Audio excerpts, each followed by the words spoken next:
intertwine. No need for you to fight it. This space and time forever will cherish. God designed a wonderful pairing. A light that's bright, one that's so glaring. Two of us, our hearts is so caring. Can you tell me what love's prayer is? We cannot miss what we wish. We cannot miss what we wish.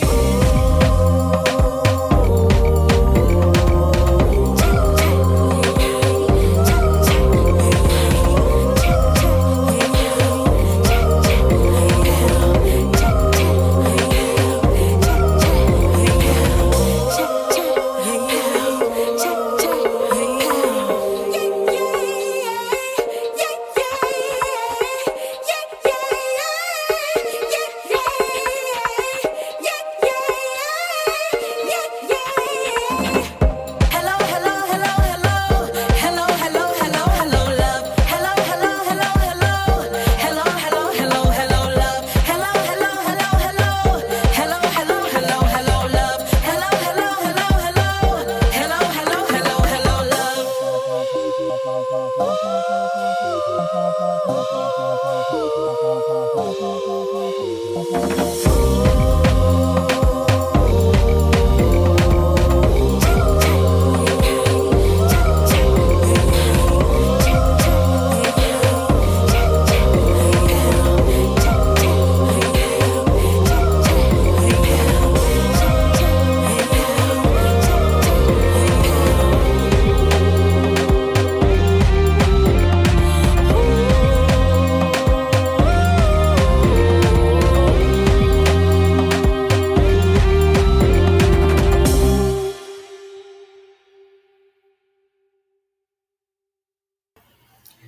Hello, hello, hello, hello, everyone.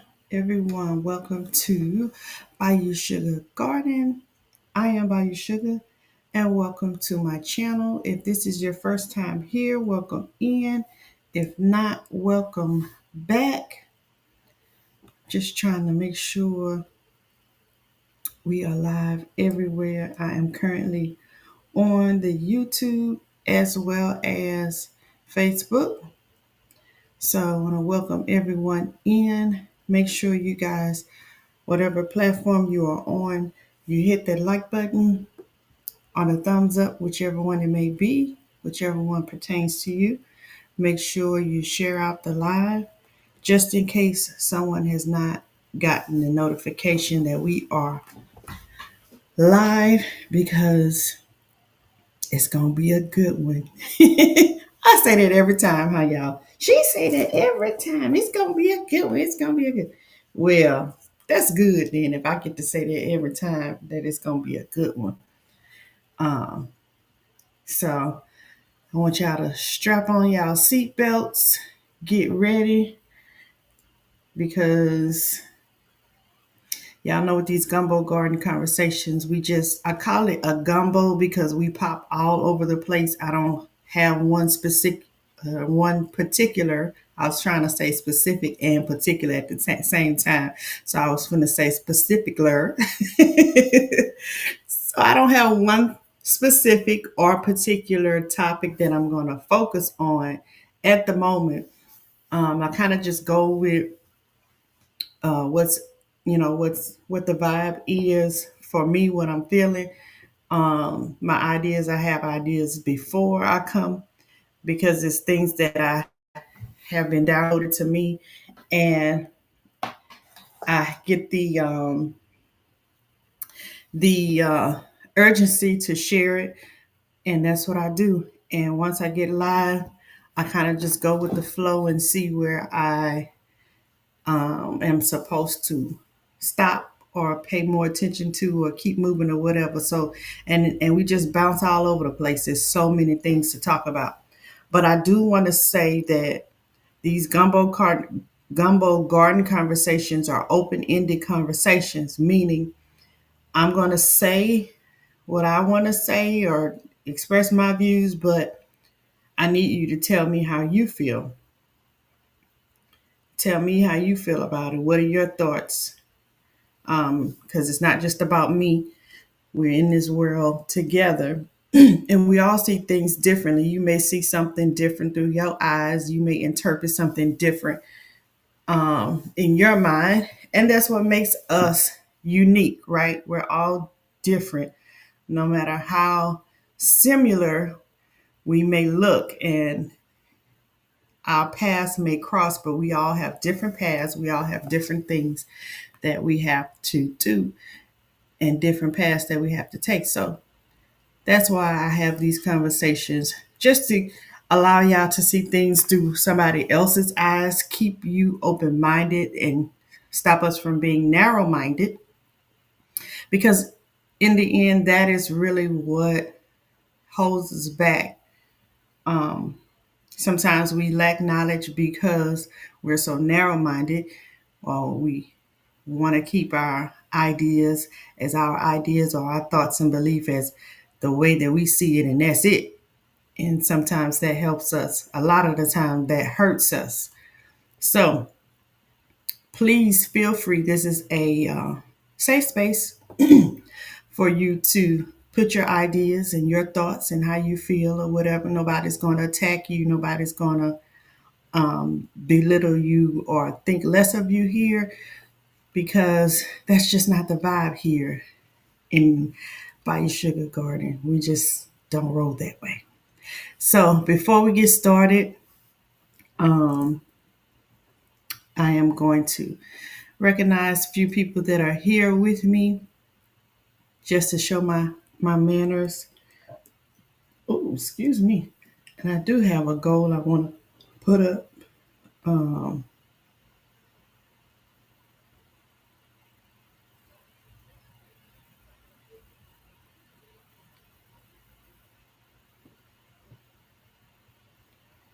I am going to set a goal here on the YouTube, because at the end of this live, it's one topic that I'm going to cover, and that topic comes with a video that is live streaming on a particular platform. And uh, she said, "I enjoy the view makes me." Oh, I have one topic that I'm going to cover that comes with a movie, an hour and 30-minute movie that is streaming on a particular platform. And so if you guys are interested in us having a watch party later after this live, you guys can let me know by doing the super chats on YouTube. I think I'm setting the goal to, I'm going to put 2 hours. Um, it say 10 super chats at $2. That's $20. So let's do 15. That way I'll know it will cover the cost of the to live stream the movie off of the streaming software. So I'm gonna put the goal host a watch party.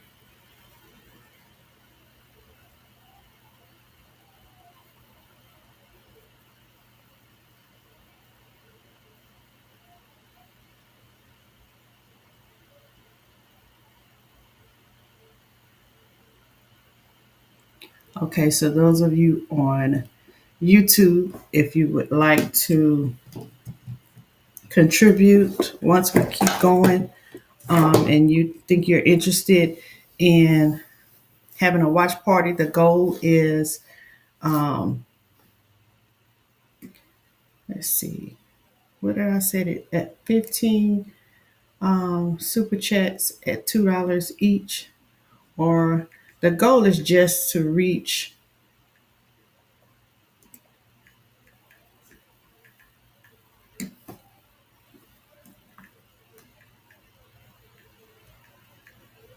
the goal is just to reach $25 to do the live streaming to get access to live stream the movie. So I just split it up. If you want to do more than one super chat, that's up to you. On Facebook, if you guys would like to contribute to doing the live stream as well, or I can live stream the movie on YouTube and Facebook at the same time. I will also put up my CA so that you guys can do that. If you give me 1 second, just a click of a button, and I will have that up for you. I have set on YouTube, the minimum is $2 per send, but however much you want to send, the goal is $25 to stream the movie.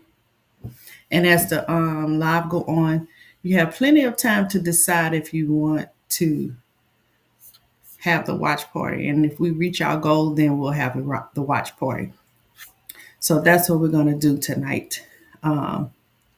If we don't reach our goal, then whatever contributions that we receive will go towards the channel, upgrades for the channel. But I believe that we can reach the goal tonight. We can do it. We can do it. So before we get started, let me just welcome in a few people who decided to join me live here in the chat. Speak to you guys. So we have Lynette Lawrence over on the YouTube side. Thank you for being here, Lynette. I appreciate you. One time for her.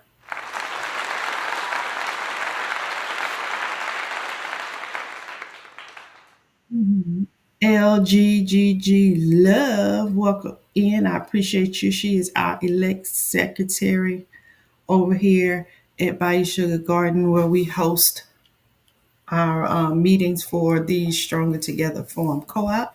So welcome in, LGG Love. Thank you for being here.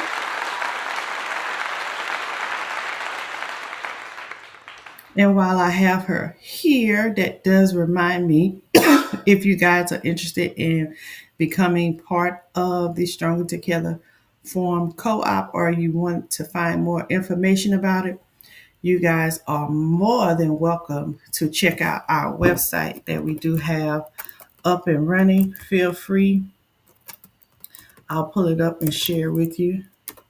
I ain't going to show it all because I want you to go to the website and look at it. Okay? And tell us what you think. So you can find us at strongertogetherforumcoop.com. Once you get there, you will be able to see our mission statement, pictures and more information about our members, information about what we do. And if you want to join, there is an application there where you can join, and it will directly notify us of your application directly to our email. And your application will be reviewed and we will notify you. Here is our website here. And the website is Stronger Together Forum Co-op. In the email, do not put the dash, just put COOP.com, and you will find us there.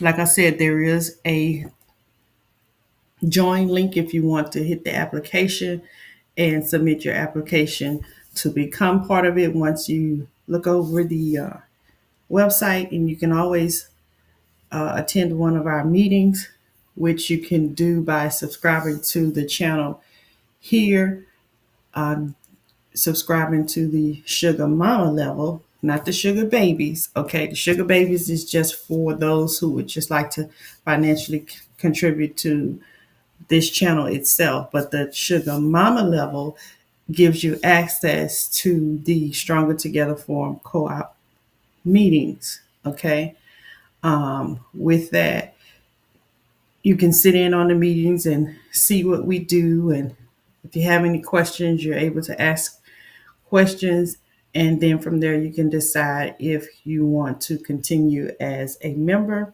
or you just want to stay and attend the meeting just to because you enjoy it. That's fine too.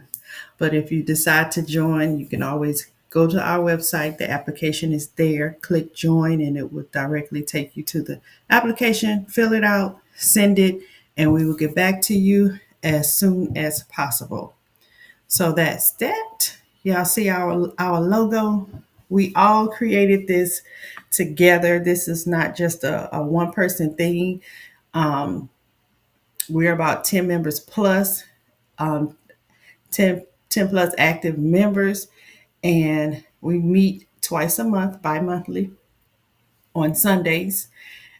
We live stream our meetings. It is semi private, meaning that it's closed, but you have to be part of this channel's membership to get access to the meeting. So it's not open to the public per se, but you are able to attend it if you subscribe to the channel. That's a perk of the. So we created all of these things, the step by step process that it takes to create a co op. It's all member focused. So all of us as a team, every decision that we've made up until this point has been done collectively as a team. So I want to say to the Stronger Together Forum co-op members, you guys are doing a great job. I am proud of you and happy to serve as your current president. I appreciate all of you guys' input and I will see you guys soon. Okay, so let's see who else we have here in the chat.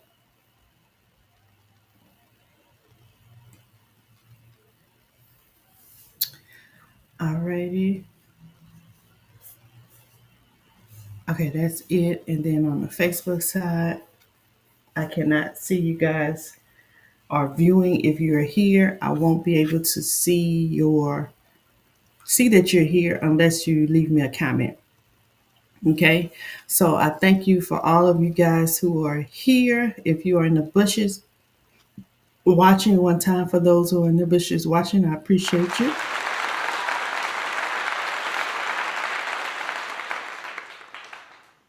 If you so happen to be catching the replay, I appreciate you as well. And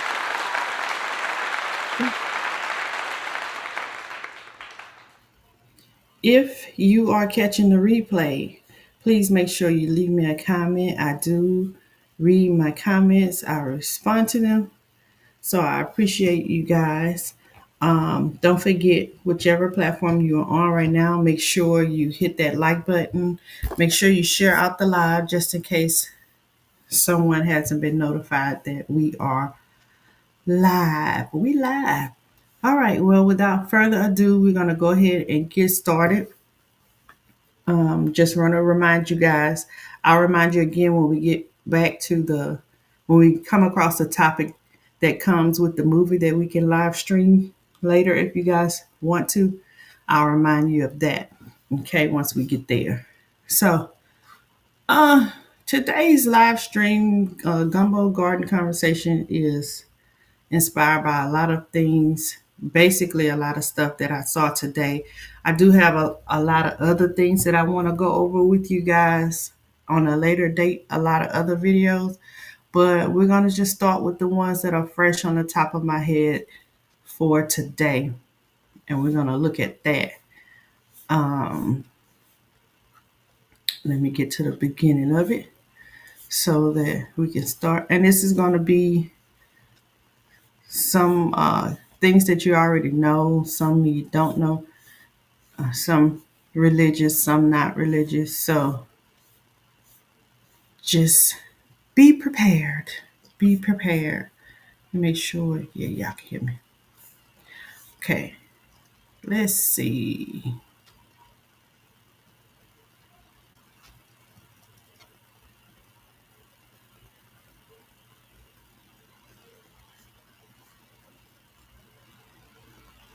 Okay, let me share my screen. And I was just see this, that one.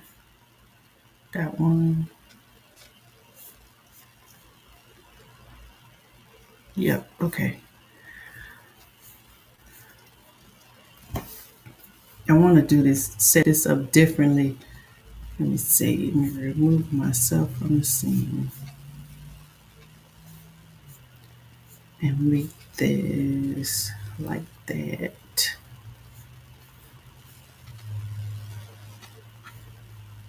I don't want to make me a circle. Yeah, I am my own producer, so I have to do stuff on the fly to get things in order.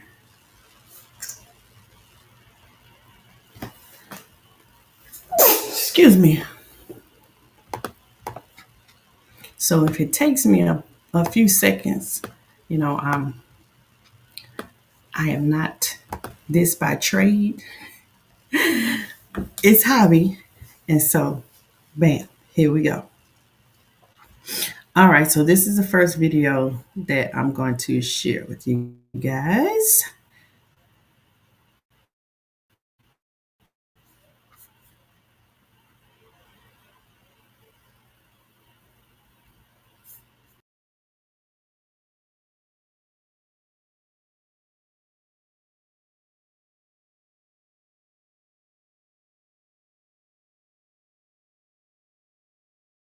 There are three fabrics that were created in a chemical laboratory. That's nylon, acrylic, polyester. Nylon, acrylic, and polyester are chemical fabrics. So especially women, be careful what's touching your body. Carefully look at your undergarments, and most women's undergarments are made from one of those three chemical fabrics. It's time to go back to the natural fiber, to the linen, to the silks, to the cottons, to the wools. And there are three fabrics that are made out of wood. One is modal, it's the cellulose spun from the birch tree. Also viscose, viscose is made from bamboo. And rayon is also made from a wood pulp. It is true that they are softened using chemicals, but all you have to do when you buy them is wash them and put them in the sun for the day. When you buy cotton, you can't wear it because cotton is one of the most sprayed crops. So even when you buy cotton, you've got to wash it, hopefully put it in the sun for a day. This is time to have clotheslines again. Sun detoxifies, it purifies. There are three fabrics that were created in a chemical laboratory. That's nylon, acrylic, polyester. I want to keep that playing in the Nylon, background, acrylic, and polyester are chemical fabrics. So especially women, be careful what's touching. And me watching this video, what stood out to me was what she was saying about time to go back to the clotheslines and how, we feel at this time that doing that is inconvenient, right? It's not convenient for us to go back to that because right now we can quickly wash our clothes and dry them and wear them again that same day if we want to, or within hours if we want to. But it will be so inconvenient for us to go back to what we used to. But what I thought about when I watched this video is, we've traded convenience over our health. And some of the things that we're wearing right now, we don't even realize it, that it's hurting us. And how is it hurting us? Because the chemicals that are in these clothes, we're putting it on the largest organ in our body, which is our skin.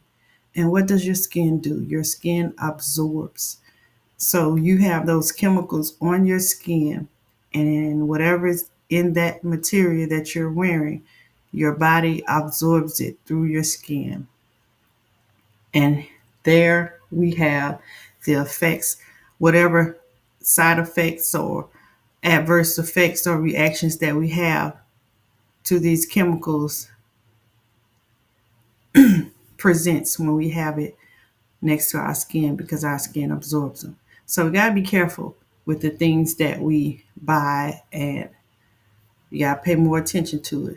You buy something and put it on, then you end up with a rash and don't know, oh, I must be allergic to the laundry detergent. That could be it too. But if you hadn't washed it yet and you just put it on your body, or you just put it against your body, or it come in contact with your skin and you trying it on in the store, and then you break out, or you have some kind of adverse reaction on your skin and you don't know why, that is it. So our clothes, not only the food that we eat and the air that we breathe and the dishes that we use have chemicals, also the clothes that we wear. So it's a lot of stuff that we have to pay attention to. And I know it's a lot, but you can only do what you can do. Thank you over there for the likes on the Facebook. Miss T, I appreciate you. So we only could do what we could do, but you can't just not do nothing. I appreciate you, Miss T. Thank you so much. Do what you could do. Don't just do nothing. And then once you do what you can do, or do your part, the body will take care of the rest, right? So pay attention to what you're wearing. So let's move on, shall we, to the next video that I have.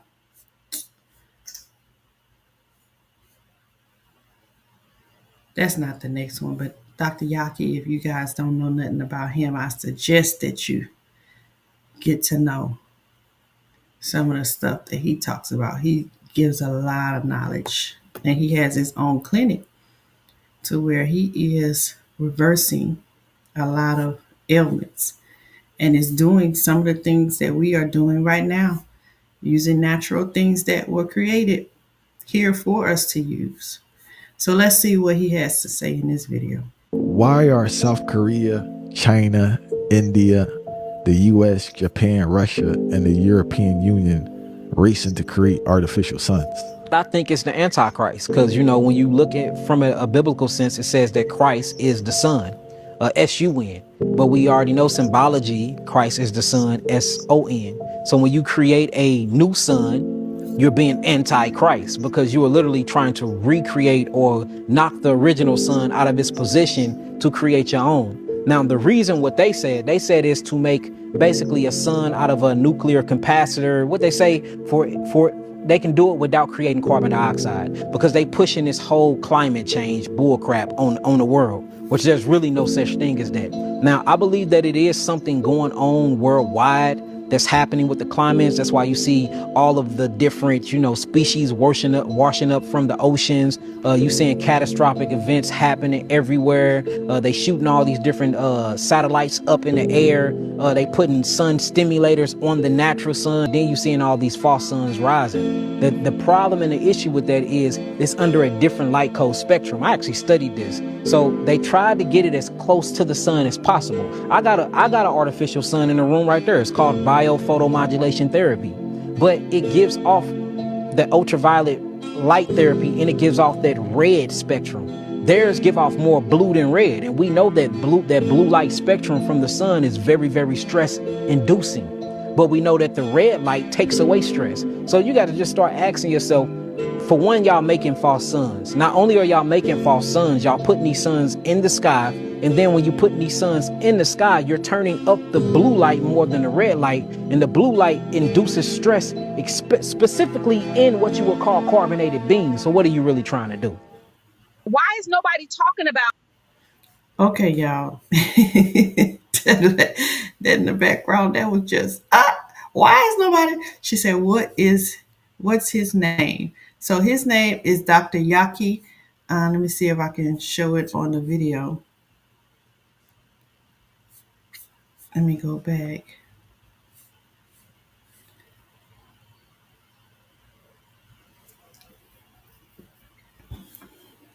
Dr. Yaki spelled Yahkia.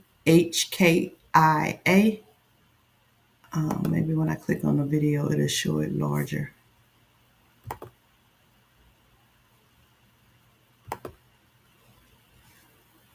Okay, if you see at the bottom of the screen where the title is, that's his name right there, the second hashtag. And I'll type it in, I'll copy and paste it in the chat so you guys can see. And I'll put it up on the screen.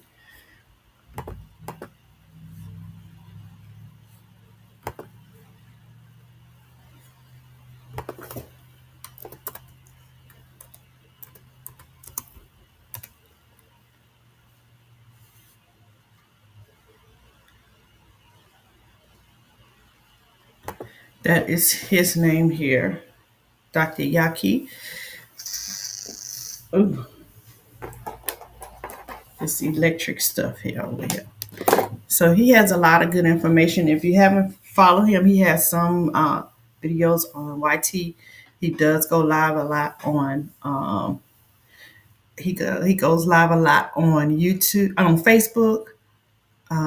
There's a lot of lives on Facebook that you will find, a lot of interviews on him that you will find. So that is him there. I do want to let you know, hey, Auntie Mavis, welcome in. Thank you for being here. I appreciate you. Let's see, I don't think I gave so Miss T when she was in here one time for Miss T. I don't think I gave her. Where's my claps not working? Maybe that's my hand. Oh, I'm not hearing it, but y'all hearing it. So that was for Miss T and my Auntie Mavis. Thank y'all for being here. I appreciate y'all. He does go live. He has a clinic. What's up, Country Hustle? Also, one of the members here. One time for Country Hustle.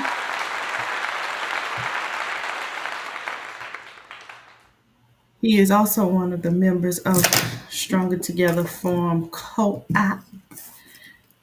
Thank you for being here, Country Hustle. I appreciate you. So, yeah, Dr. Yaki has a lot of information. You guys should definitely check him out. But this particular thing that he was talking about on this video is about the sun. If you remember a couple of times ago, we did a video about the sun, about how you can order the sun, and I put up the website where you can go and order you a sun if you wanted one. And some of y'all was like, that's rabbit hole stuff, or that's just conspiracy theory stuff or whatever. But as time tells, you guys can see that they are creating it and it is real. You already know I am excited about broadening my mental. I know. I appreciate you. Welcome in, Zeta Rose. Welcome in. Thank you for being here. One time for Zeta.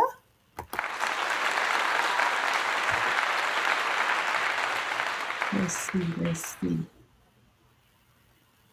But yeah, we did talk about the sun thing before. And so what stuck out to me on this video, which was very important, is he talked about how, they pushed the whole agenda about us trying to decrease your carbon footprint. And so that was the reason for them, their reasoning or rationale for why they doing the pushing the sun out to help decrease the carbon that's causing the global warming.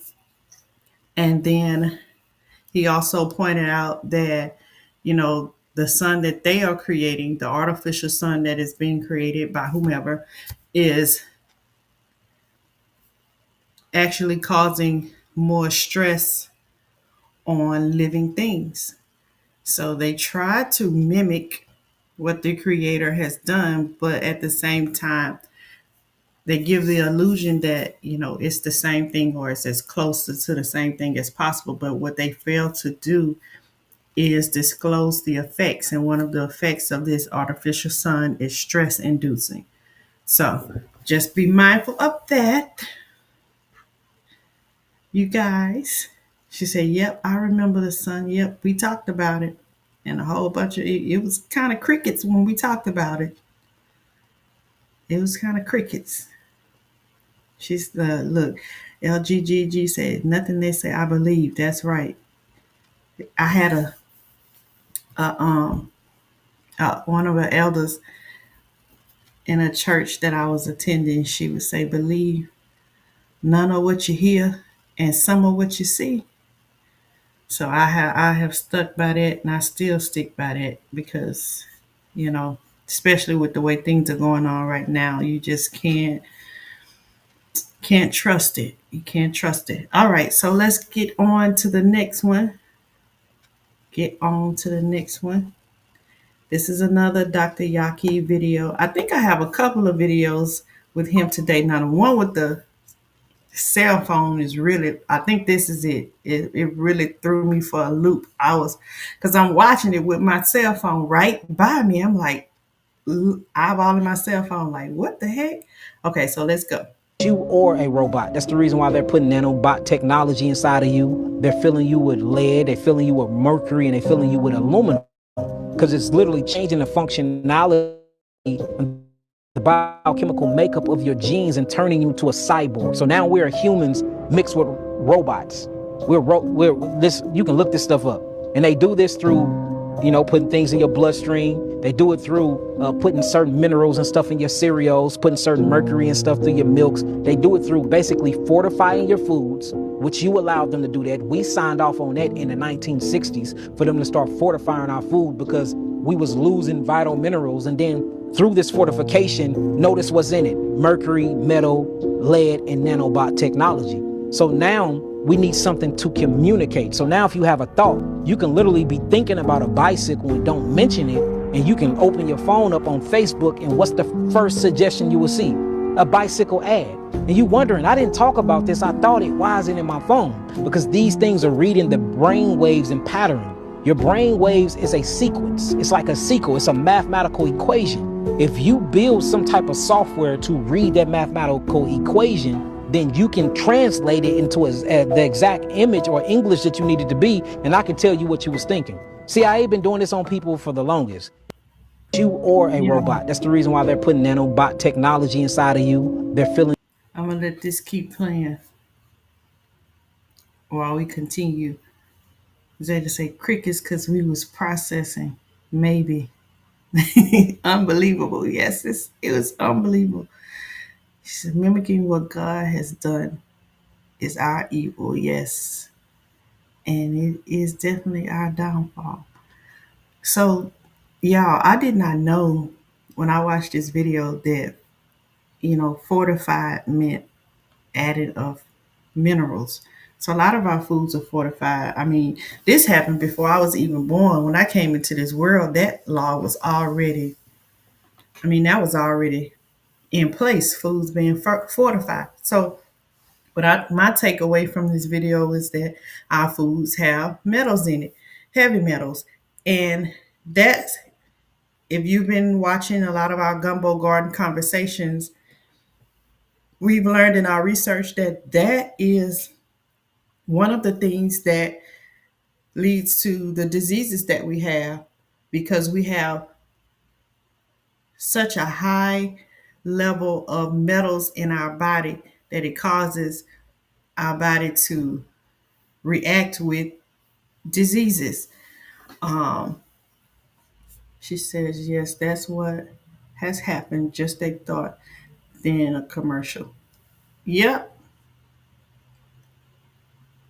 It's just, that's why I have privacy guard. Yep, yep.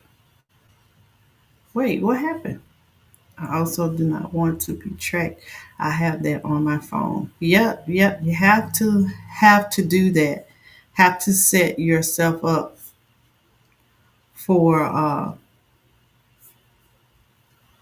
have to protect yourself, right?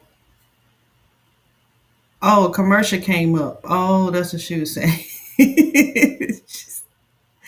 Oh, she say, "Hey cousin, did I speak to you?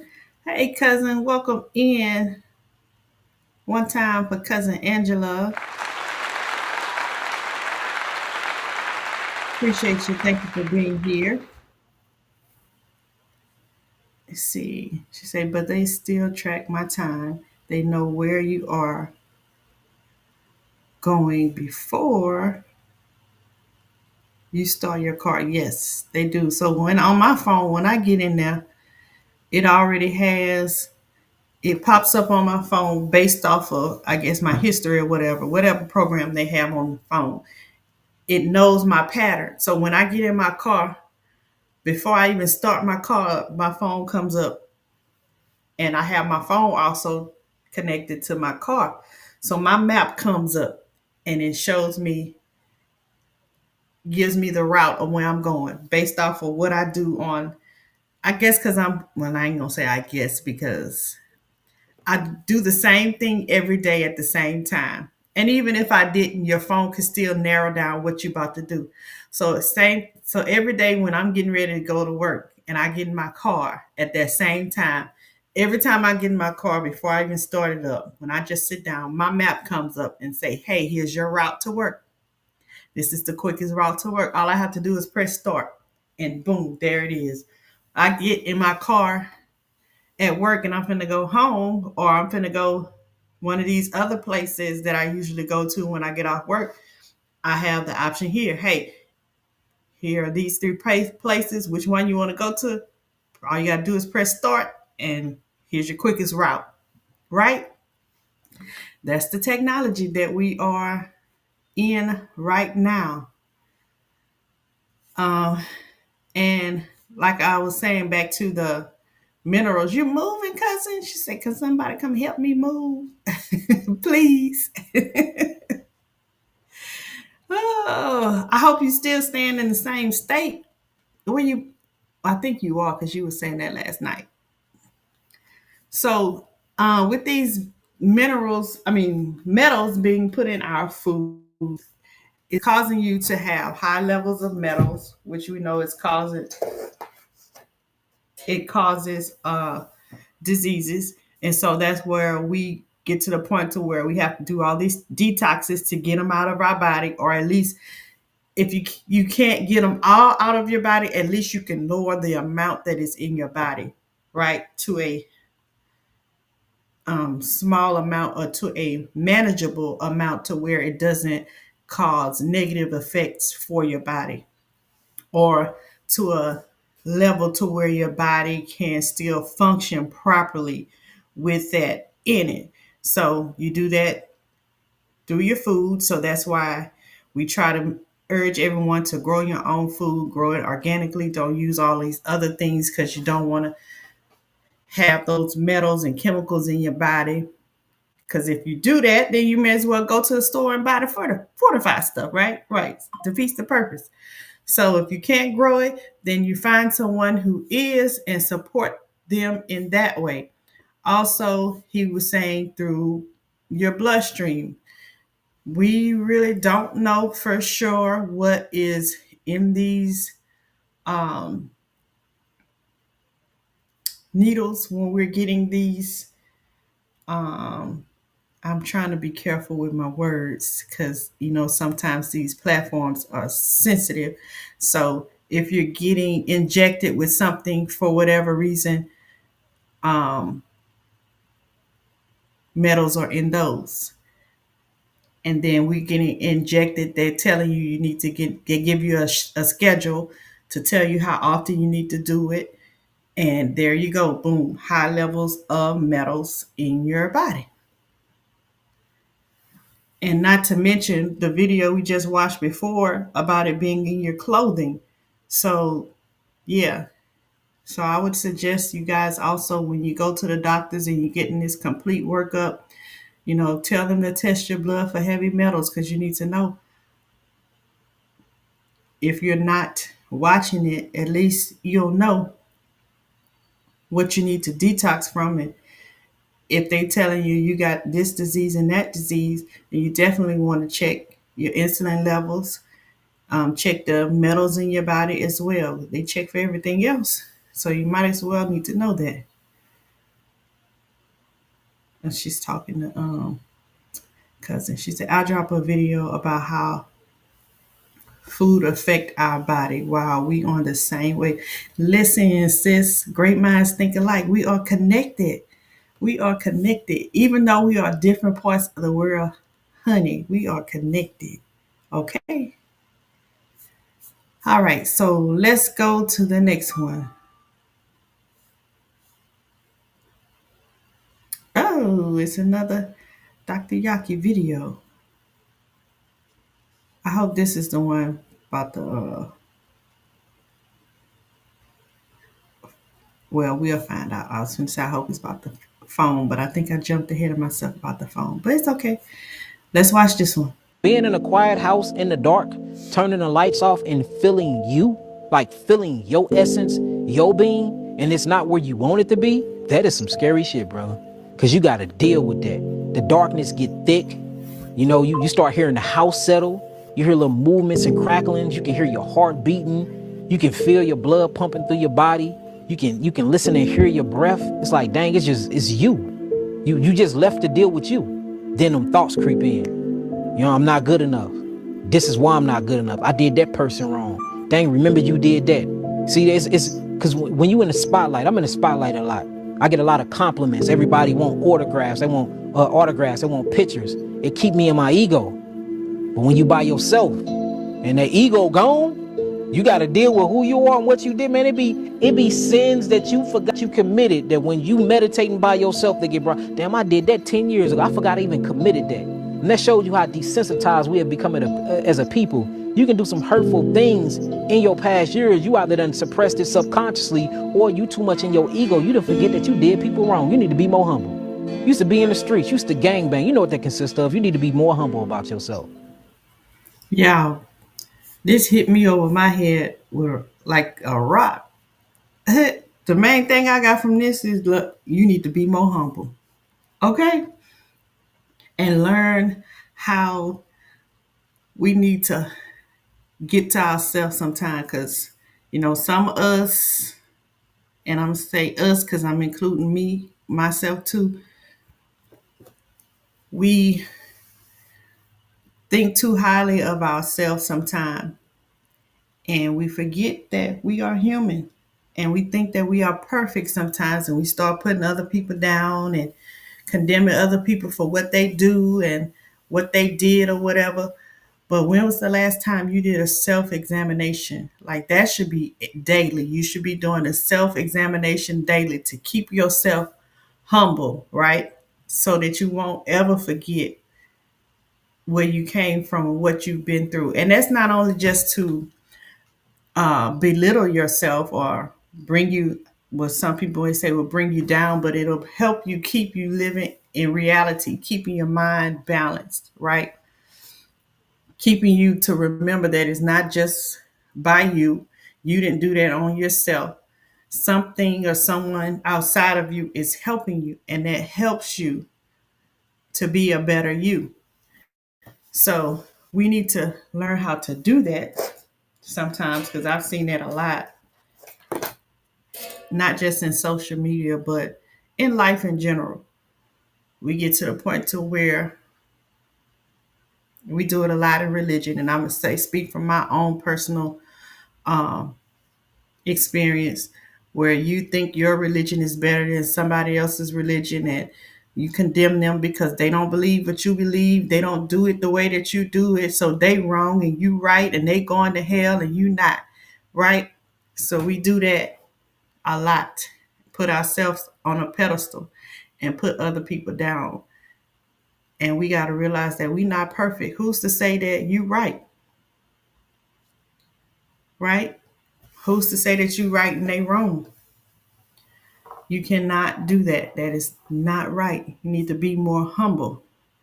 And we need to spend more time sitting down there, getting in away from all of this, what I call ego feeding, people around you that's telling you all the good things, or those friends that just won't tell you, well, we call them friends, that won't tell you all the good things, tell you the things that you want to hear. You need to get alone sometime by yourself and do self-examination and see if you can handle that. Some of y'all may call it some alone time. Get alone, some alone time with God, where you sit there and you meditate and you get in the presence of whatever or whoever, and it begins to download things into you. It brings you back to moments that you may have forgotten about, things that you may have done, didn't even realize it, or you did realize it. You need to get to those places sometime to help keep you centered, right? So we need to do that pretty frequently. We need to do that. That'll help you definitely be a better person. Yes, it's definitely a repentance. I believe, this is just my personal belief, that it's a repentance. And I say that because we're not perfect. We make mistakes. And if you look at it, when you do wrong, if you look at your regular life, you're not always um, taken out for that error that you have made, or you're not always correct. What's not the word? Chastised for that error that you've made, but you've been given time to get it right. So in nature, I see that nature gives you time, or the creator gives you time to get it right. And so that's why I believe that there is repentance. You have time to correct it. And it's up to you to do what you want to do with it. If you do, you do. If you don't, you don't. And you just have to deal with whatever it is when you don't, right? And that's, to me, that's not a religious thing. That's just a way of life. Nobody is perfect. We're all human, but we're striving to get to that mark, right? What's up, FR Humphrey? Welcome in. Thank you for being here. One time for FR Humphrey.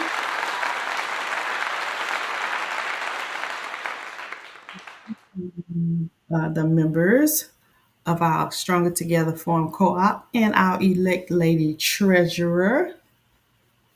Thank you for being here, FR. I appreciate you. Hey, Fatima. One time for Fatima.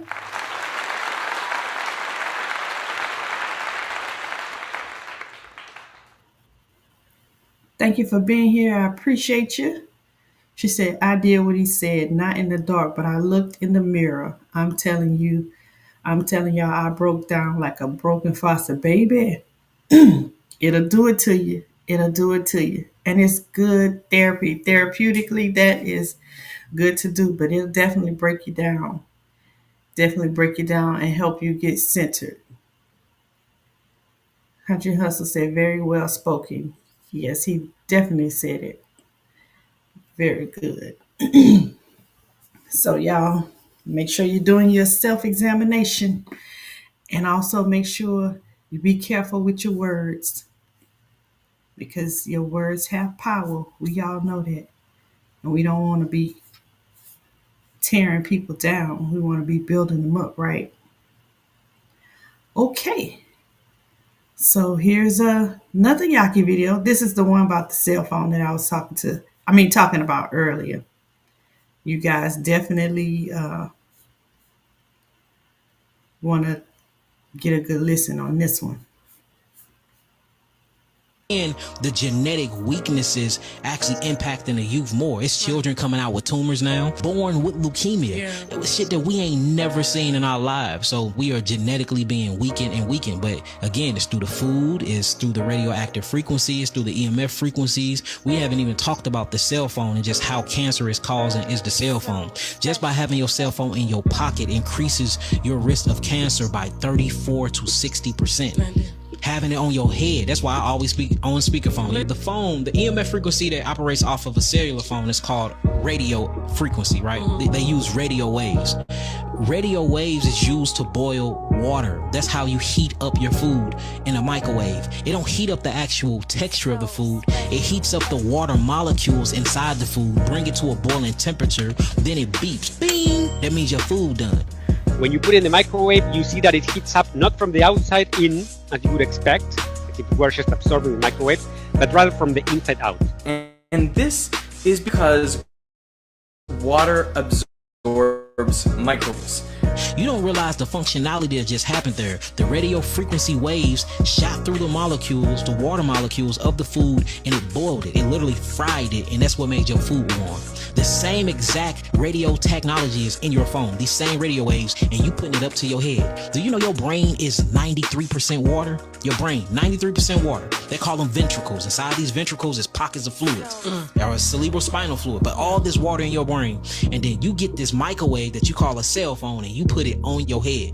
And we're not realizing when you keep doing this day in and day out, or you got your face this far in your phone, or you got your phone on your vagina, or you got your phone in your bra, you got your phone in your pocket next to your prostate or your ovaries, we are heating up the actual H3O water molecules in our body. We're not realizing that this stuff is a big factor in causing cancer. So for now, when you get on your cell phone, make sure that your cell phone is always on speakerphone and at least 3 feet away from your actual head.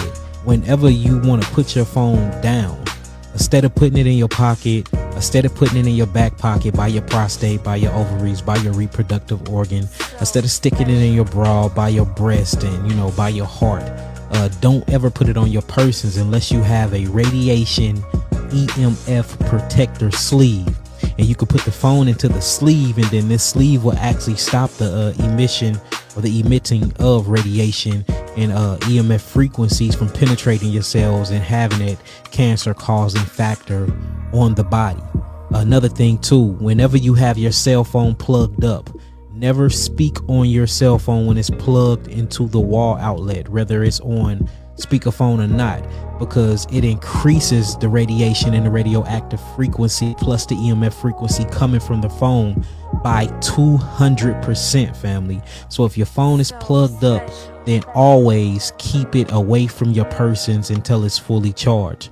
Another thing is when you're going to sleep, do not sleep with this radio microwave that we call cell phone by our heads. Don't sleep with it in the same bed as you. If you can, turn your ringer up loud just in case of emergencies, and you put that phone outside of the room door. Make sure that your head is not facing any wall outlets. All of these things causes and it increases the risk of brain cancer, neurological obstructions, and just different type of internal organ cancer, family. Stay away from these cell phones and try to limit the use of cellular phone use as much as possible. Food that's good for pulling radiation out of the body. For one, we have to talk about sulforaphane. Sulforaphane is amazing. It comes from the cruciferous vegetable family. I think that you need to get it from your actual broccoli sprouts.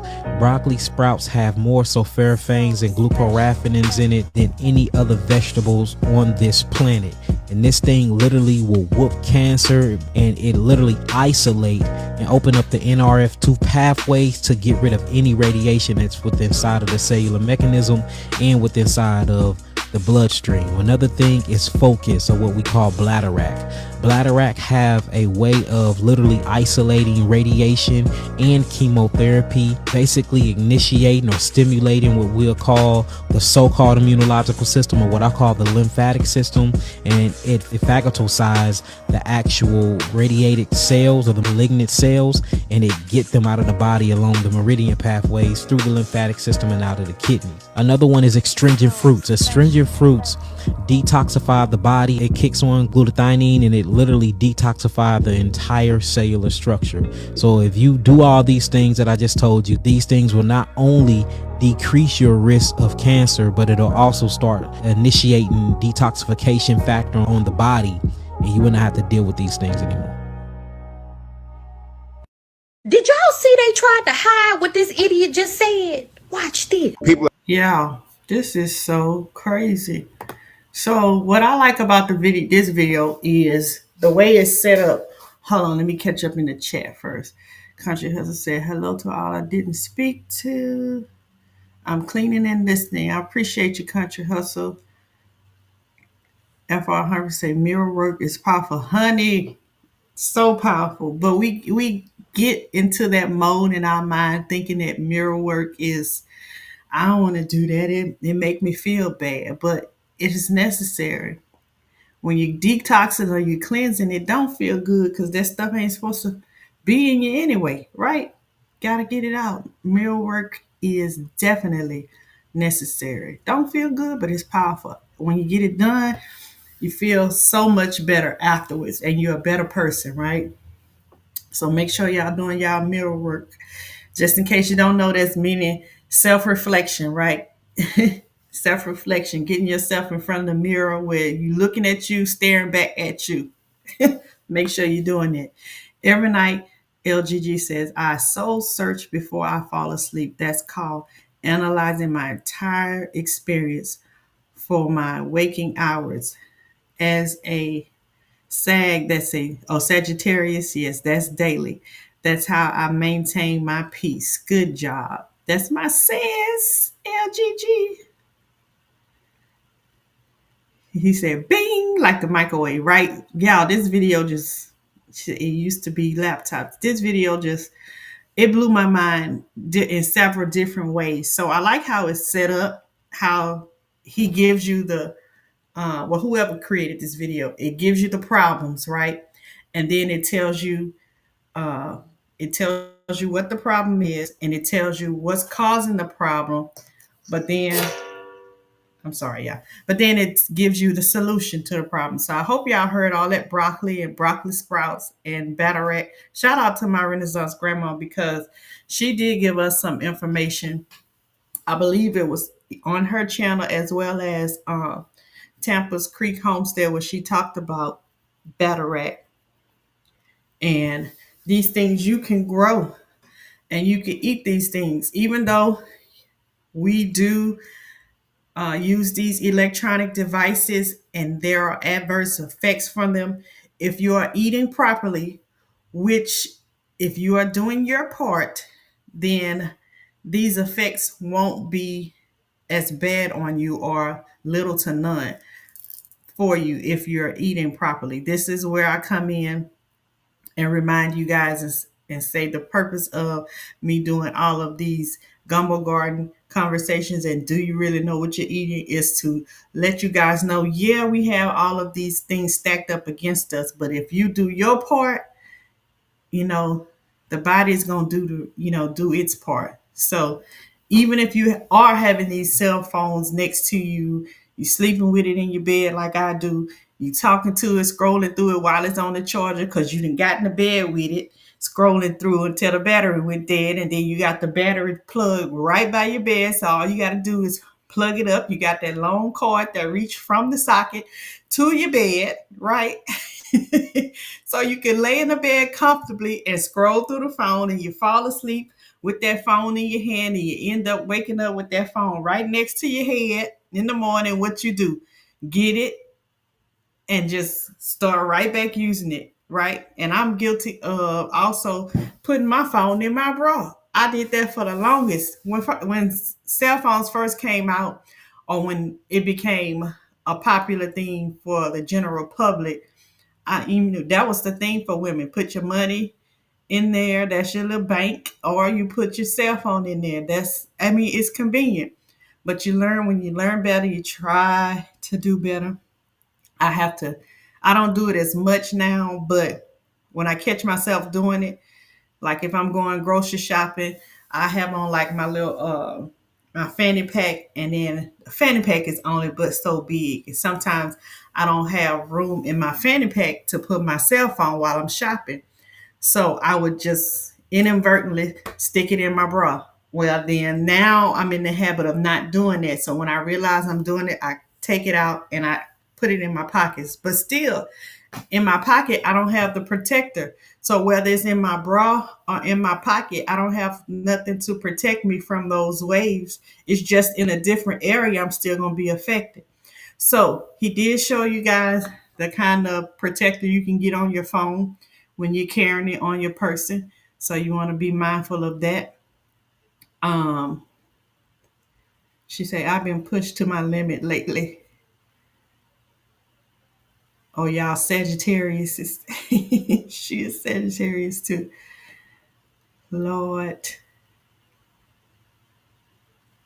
Yes, she says, I love my Renaissance grandma. Yes, she definitely has given us a lot of herbal methods because she is not a meat eater. So she gives us a lot of alternatives and it'd be different herbs and vegetables that you would normally use.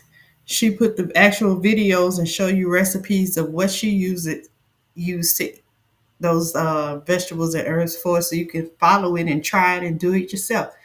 So listen, some of us don't know what we eat. And yeah, we don't, and some of us even don't even realize that you already are eating some things that are protecting you from these effects of things. So if you're not experiencing if any cancers or anything, somebody might look at that and say, well, I don't have no cancer or nothing like that, and I keep my phone with me all the time.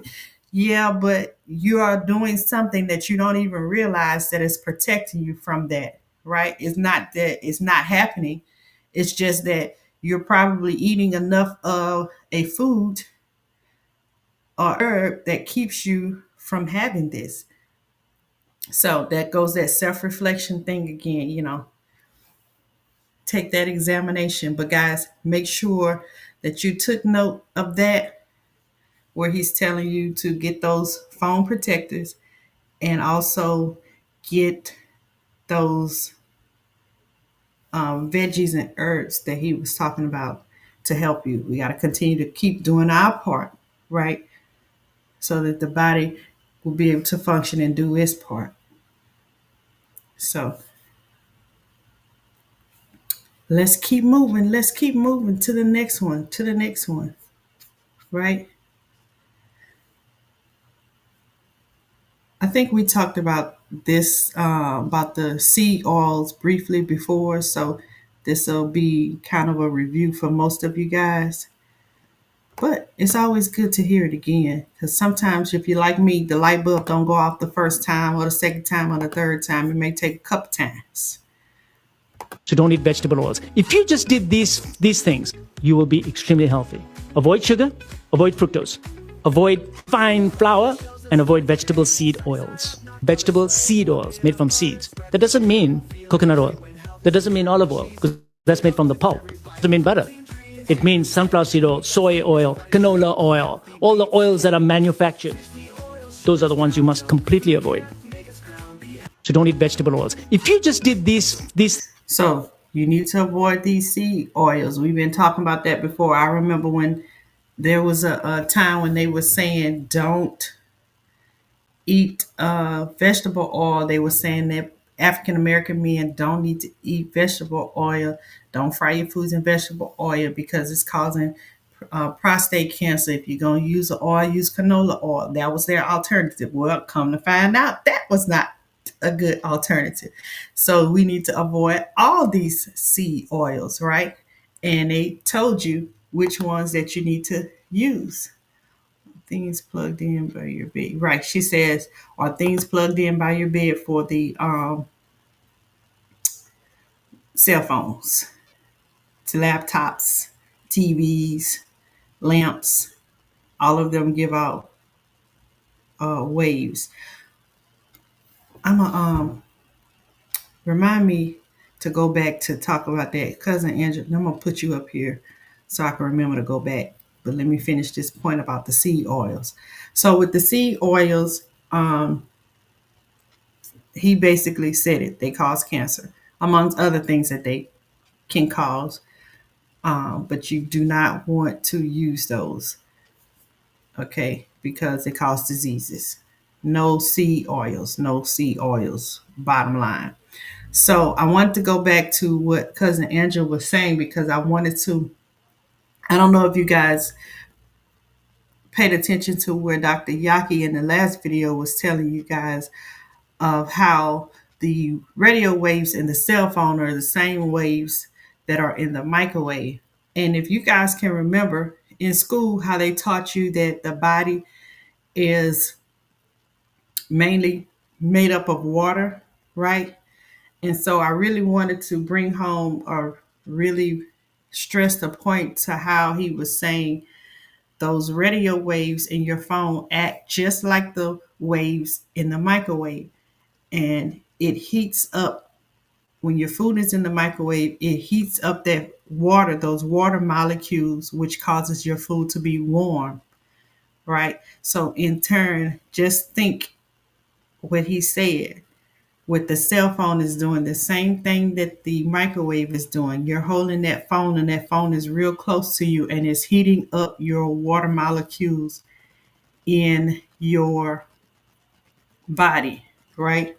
Sometimes you can heat it up so much so to what happens if you have something in the microwave too long.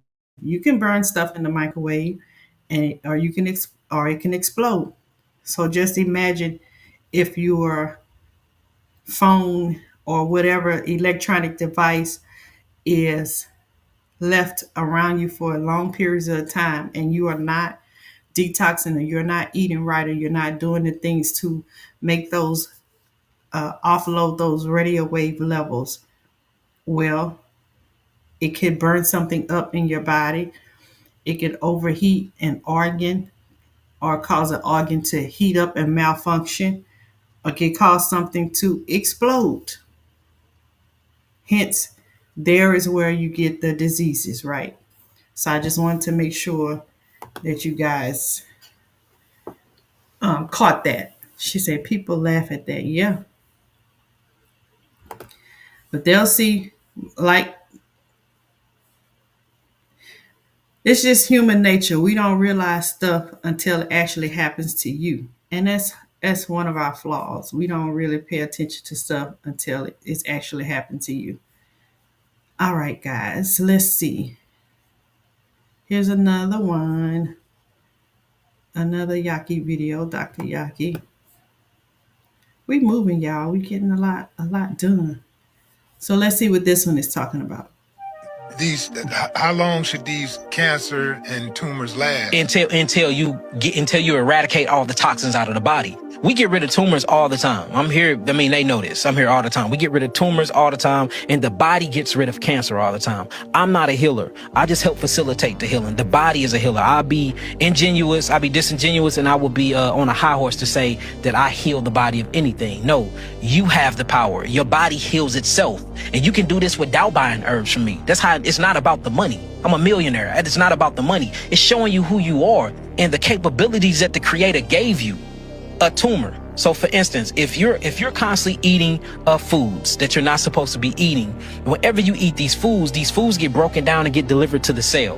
When the foods get broken down and get delivered to the cells eat these foods on a micro level. Well, just like you have to defecate and go to the toilet, your cells defecate. They just don't have legs and they're floating on an interstitial fluid called lymphatic fluid, so they poop on top of them cells. Well, what's supposed to happen is the lymphatic fluid goes through the body and it picks up all of the metabolic waste from the cells and take it to lymph nodes. When it goes to the lymph nodes, you have macrophages and bacteria that breaks this food down. When you break this food down, these foods turn into acid. So they got to go through these lymph vessels, go to the kidneys, and then you urine it out through something called urea. That's what your metabolic waste break down to, potentially urea and creatinine, and then you.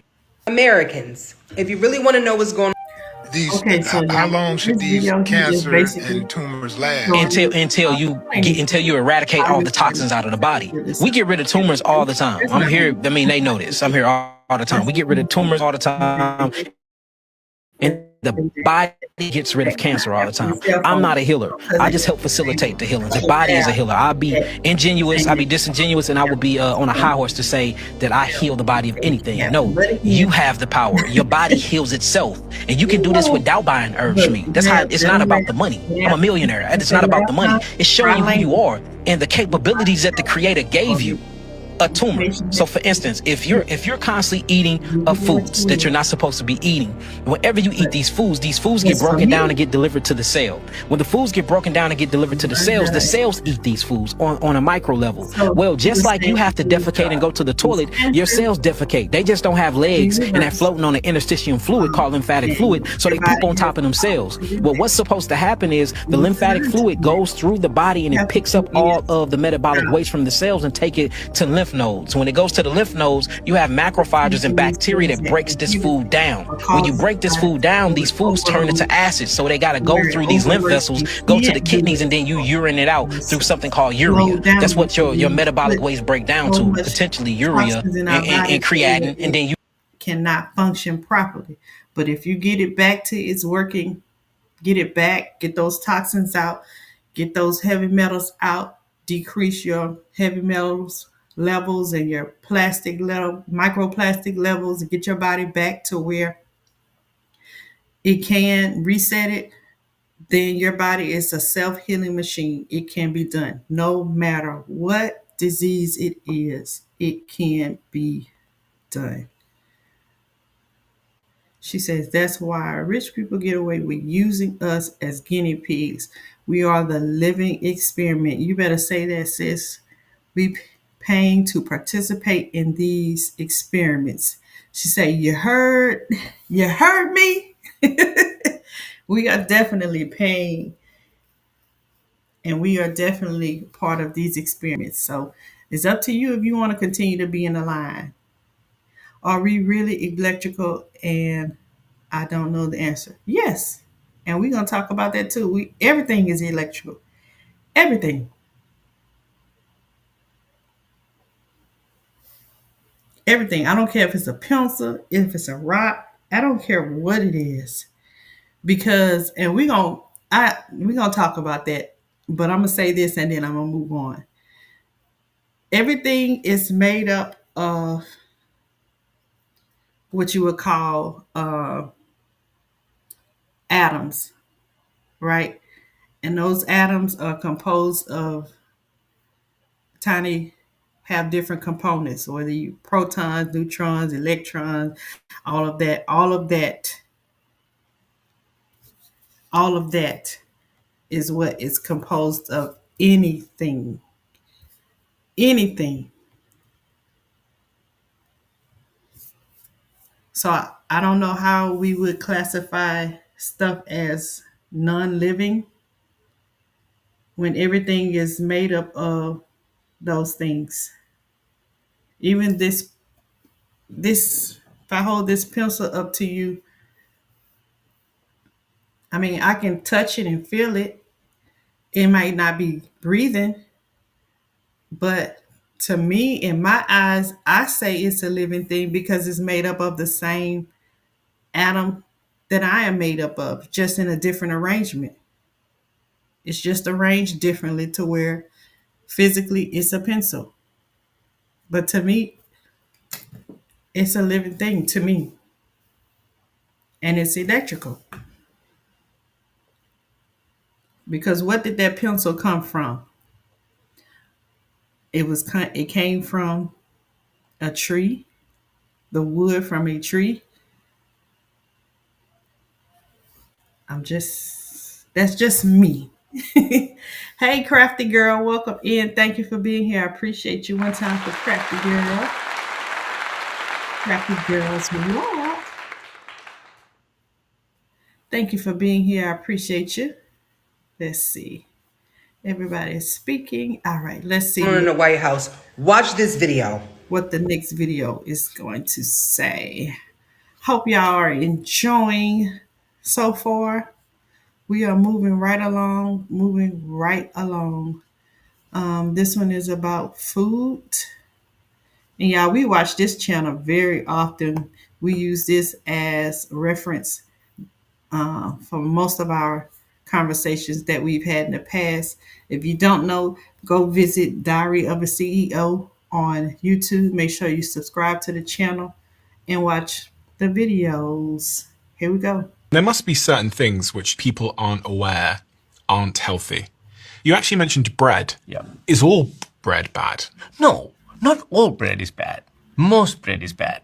I don't mind some sourdough because it's fermented. But again, not large amounts of it. A slice once or twice a week is fine. But really, it's a survival food. Bread is a survival food. Just empty calories. That's all it's going to do. White rice? White rice is a staple food of many people and they cannot live without it. So I run into this problem all the time.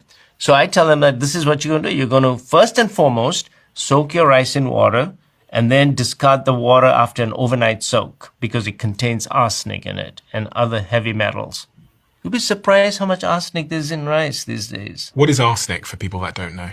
It's a heavy metal that is found in the soil and the water. It's in contaminated soil and water, and in these paddy fields are now full of arsenic. It's a poison, isn't it? I watch a lot of true crime. People kill each other with arsenic.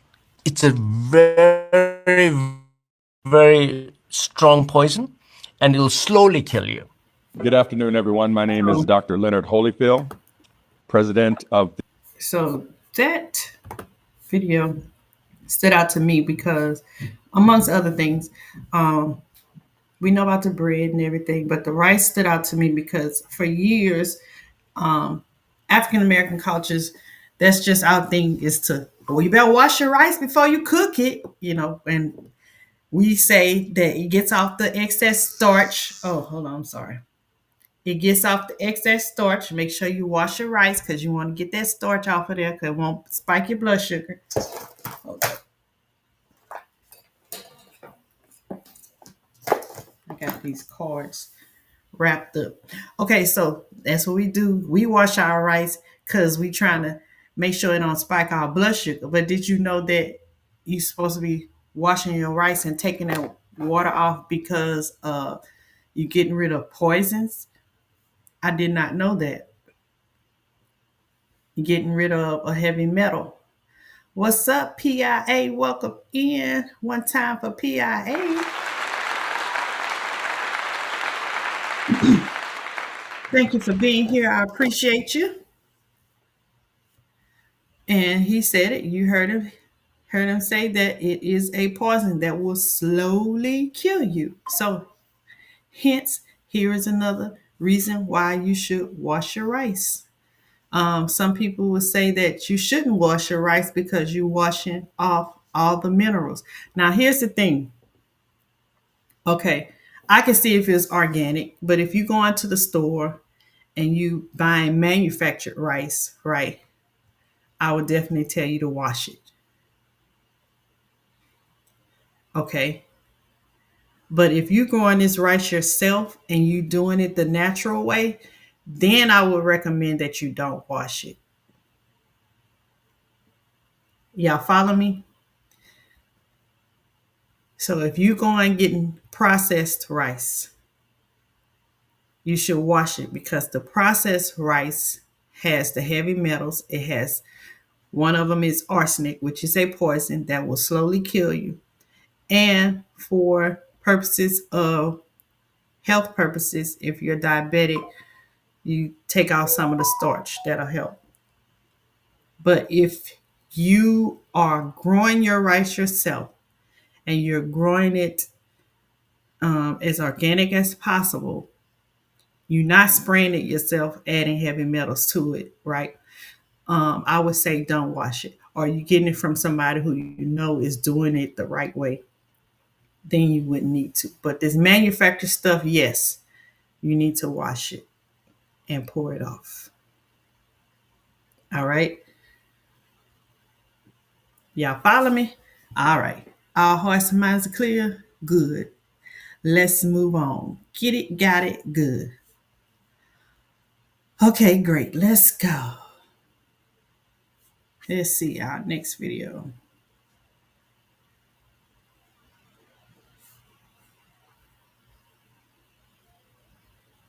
Oh, this one blow my mind. This one blow my mind. Like I sat and listened to this video like twice. Okay, this is one of his clinical trials. Not clinical trials, one of his patients that he shared with us the experience that he had with one of his I patients. had a 34-year-old woman come to the clinic. She came with a big thyroid goiter. So we already knew that it was hypothyroidism. But my whole thing is when y'all come to my clinic, my whole job is to find the root cause. I already knew that she lacked copper and zinc. Anytime that you have a low functioning thyroid and you build up that goiter because that parathyroid is now starting to produce too much calcitonin, which is pulling calcium from the bone phosphorus calcium matrix, that calcium sit around that parathyroid and it becomes hard as stone and it just build up with that fluid in all of those tissues and then you develop a goiter. Well, usually it's things like lack of sunlight, hormone disruptors that you're wearing, your clothes, perfumes, because even a perfume can be an endocrine disruptor. It's a bunch of different environmental pollutants and environmental factors that can drive a thyroid to be low functioning. It was all there with Ashley. She was overweight, 34, couldn't drop the weight, hard goiter on the right lobe of her thyroid, parathyroid producing too much calcitonin. Her calcium level was skyrocket out the roof high, and could nobody figure it out. She had went to all the doctors. She went to the whole entire allopathic community. They just wanted to put her on levothyroxine and put her on thyroid hormones for the rest of her life, but she said she wanted to save herself and her thyroid. They also offered her to give her thyroid surgery and take the thyroid out. Thank God Ashley was smart. Told Rabba Yahweh, she was smart enough to say no. So she come see me at the clinic. Couldn't nobody find the root cause. So she came to Dr. Yakai, and I said, look, let's do a process of elimination. So I said, you got to get rid of these silent chemicals, because these chemicals are killing you. It's not only the environmental pollutants, but when you go back home and you get away from all these environmental pollutants, you coming into a house that you done created a chemical prison out of, and you in this house more than you outside the house. So she cleaning with all of these bleaches. She cleaning with all of these Cloroxes. She cleaning with all of these different things that is weakening her, what I'm going to call the great lymphatic defense system.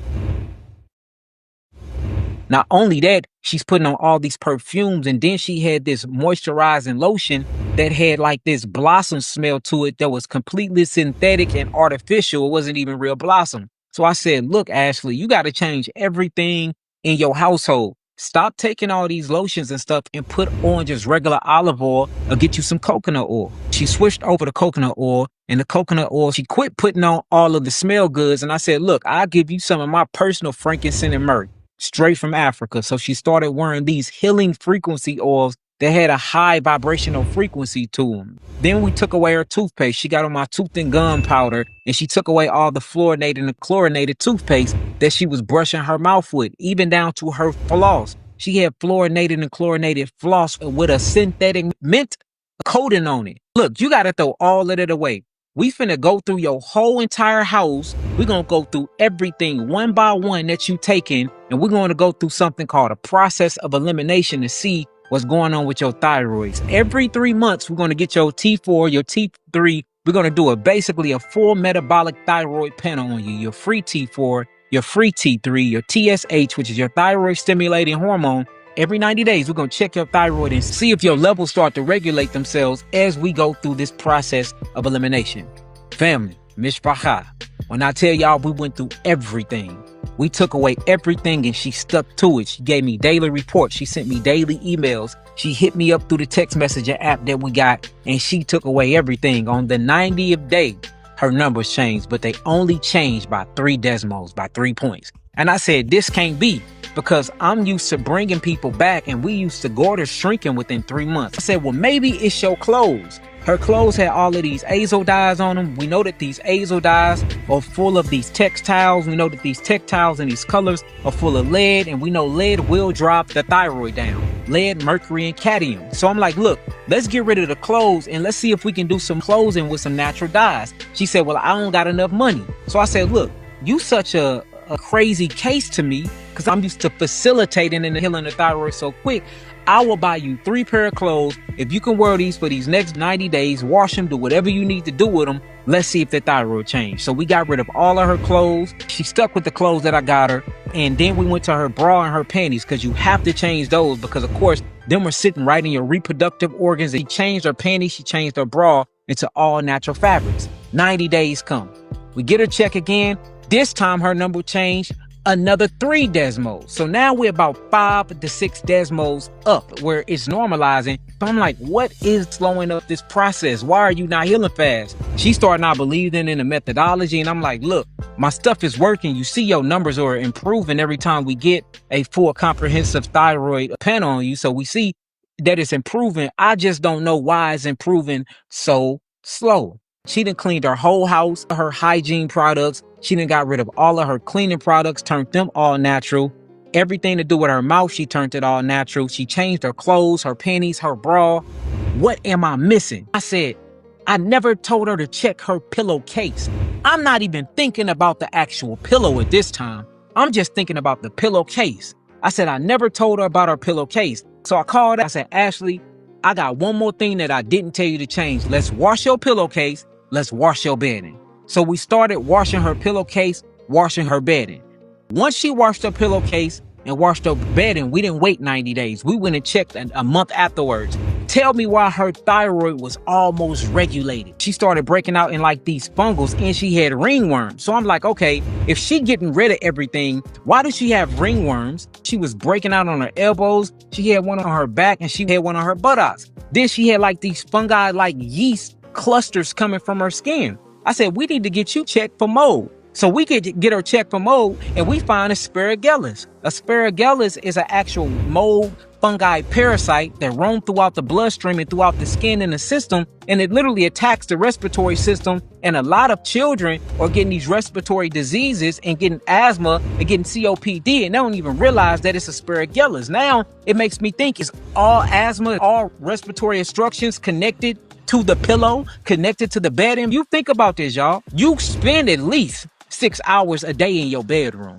If people get proper sleep, they spend at least 8 to 9 hours in their bedroom. If you lazy and you just slunch around all day, you in your bed for at least 10 hours. So you spend more than half of your life sleep, and most of us are sleeping on the bed with a pillow. This is the major factor that I've been missing the whole time. So she checked positive for Aspergillus. All right, then we actually do a heavy metal check on her. Guess what's high in her? Lead. So now we got to do a heavy metal detox on her, right? And we still cleansing the thyroid at this time. Now I got to address this fungal and this mold spore issue. And I'm like, where is Aspergillus at? Because she's washing her bedding now. She's washing her pillowcases now. So look, I said, maybe it's the damn pillow inside the pillowcase. So me, I'm a smart person. I like to send stuff off. So I hollered at the laboratory in Illinois. We took bits and pieces of the pillow. I cut off the actual pillow top and I took some of the fillings. Hers was a synthetic feather filled pillow. I took some of those, put them in a Ziploc bag, shipped them off, got them tested. Guess what they came back for? Trillions of dust mites in her pillow. Lead, mercury, cadmium in her pillow. In a way, a dust mite lives off of you because it feeds mainly on your skin flakes. The scientific name of dust mites is Dermatophagoides, which means skin eaters. Quite fitting, if you ask me. In return for your feeding, the mite will poop in your bed. It does this about 20 times a day. So with an average lifespan of 1 to 3 months, it leaves 200 times its own body weight in excrement in your bed. Sounds great, doesn't it? But all that poop isn't just gross. It can also become a problem for some people. The components of dust mite poop can cause allergies, and besides pollen, dust mite droppings are the second most common cause of allergies. It is estimated that 1 in 20 Americans have problems with it. PFAS in her pillow. And these PFAS are forever chemicals. It's called pre-fluorinated chemicals. They actually use them as an additive or preservatives, and they spray them on the pillow to keep the pillow alive as long as possible. PFAS. PFAS are one of the most threatening chemicals ever invented. Now that we're finally becoming aware that these chemicals exist, that we've been exposed without our knowledge for decades and decades. PFAS pose a serious risk to health and the environment, and worst of all, they never degrade. For this reason, they're also called forever chemicals. So this took me down a rabbit hole. I said, let me just study the pillow and the bedding. Did y'all know 10% of all pillows' total body weight is full of the exoskeleton of microbes? Yes, they're called dust mites. They only eat dead skin.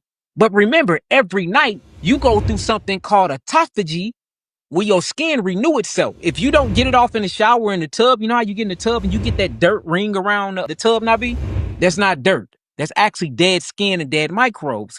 But if you're not giving yourself a good scrub, when you go to sleep at night and you go through your cold and hot cycle and you perspire and you sweat and you breathing and you literally getting rid of all those toxins through something called a stage of autophagy, you start shedding. When you shed these dead skin cells on your cover, this goes down into the little pores of the pillow and go into the pillow, and it gets inside of the synthetic feathers inside the pillow. So over a course of months and even years, and it's the reason why every pillow come with its own expiration date for this very reason, y'all. So these dust mites are literally shedding themselves. And then when they shed themselves, all of the toxins and the poop and the feces, you laying your head on these pillows and you breathing them in. And then half of these people, you get your pillow wet, you spill something on your pillow, or just condensation from you having your ductwork done wrong. You get mold spores in your pillow. I got pictures of it. So she had mold in her pillow,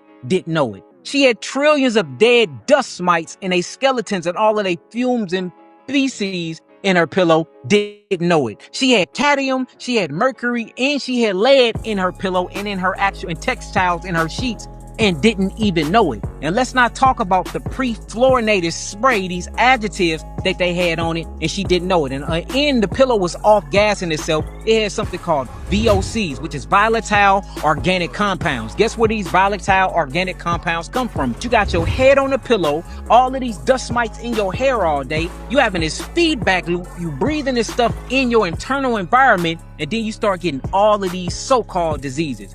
Her pillow in her bedding was actually causing this goiter in her thyroid. Not only that, she had real bad allergies and didn't nobody know why.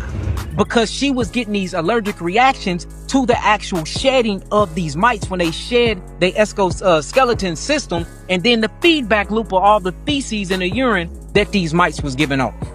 So we ended up testing and a lot of stuff came back.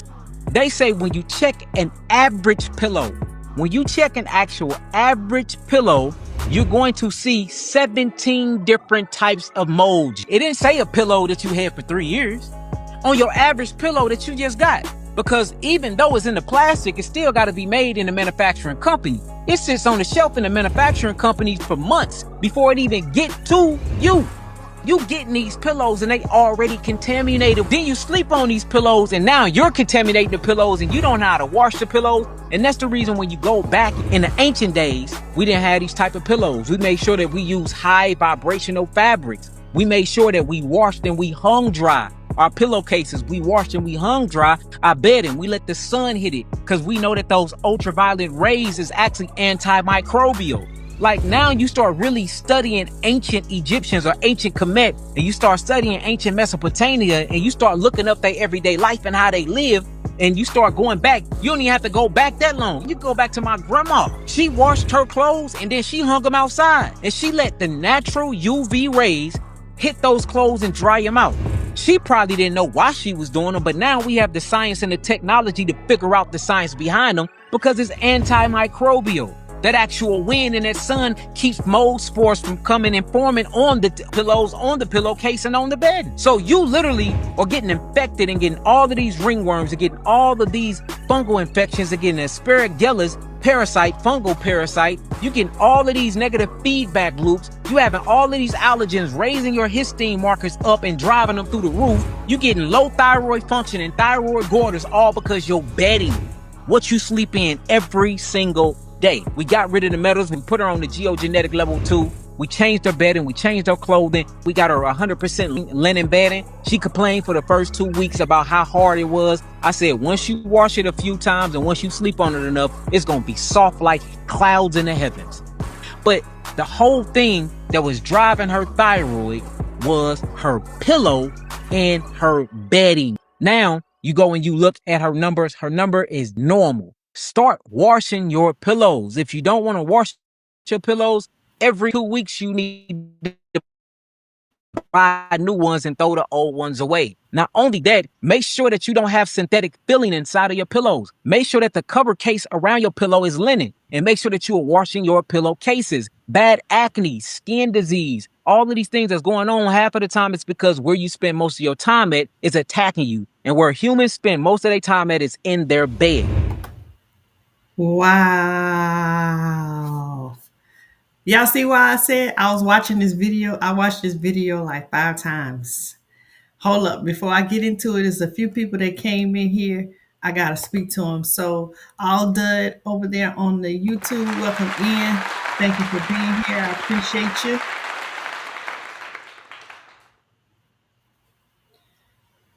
Let's see. Go back up, go back up, go back up, go back up, go back up.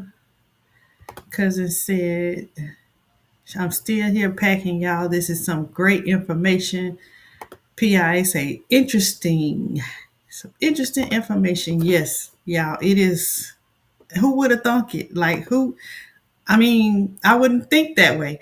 Love to Garden 63. Is that Garden is great? I think that is. I'm not sure, but love to Garden 63. Hey, welcome in. Thank you for being here. I appreciate you. I'm saying that because of that profile picture. I could be wrong. Yeah, this garden is great. I know their profile pictures, the name just different. Okay. Everybody speaking. Angela say, yep, nasty. So we sleeping in poop, basically. She said, I ain't taking my pillows with me moving. You can take them with you. Just got to clean them and make sure it's, he told you, not the synthetic ones and all of that. Yep. Just is deep. It was a lot. Hey, Buddha. Buddha. Welcome in. Thank you for being here one time for Buddha. Y'all, it's a lot of information, but it's good information.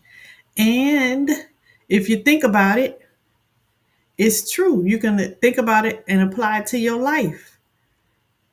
Apply it to your life. Like, and I'm gonna tell y'all from my own personal experience, me and my kids suffer with allergies so bad. One of them has been diagnosed with asthma. And I'll say myself, I need to be diagnosed, but I haven't.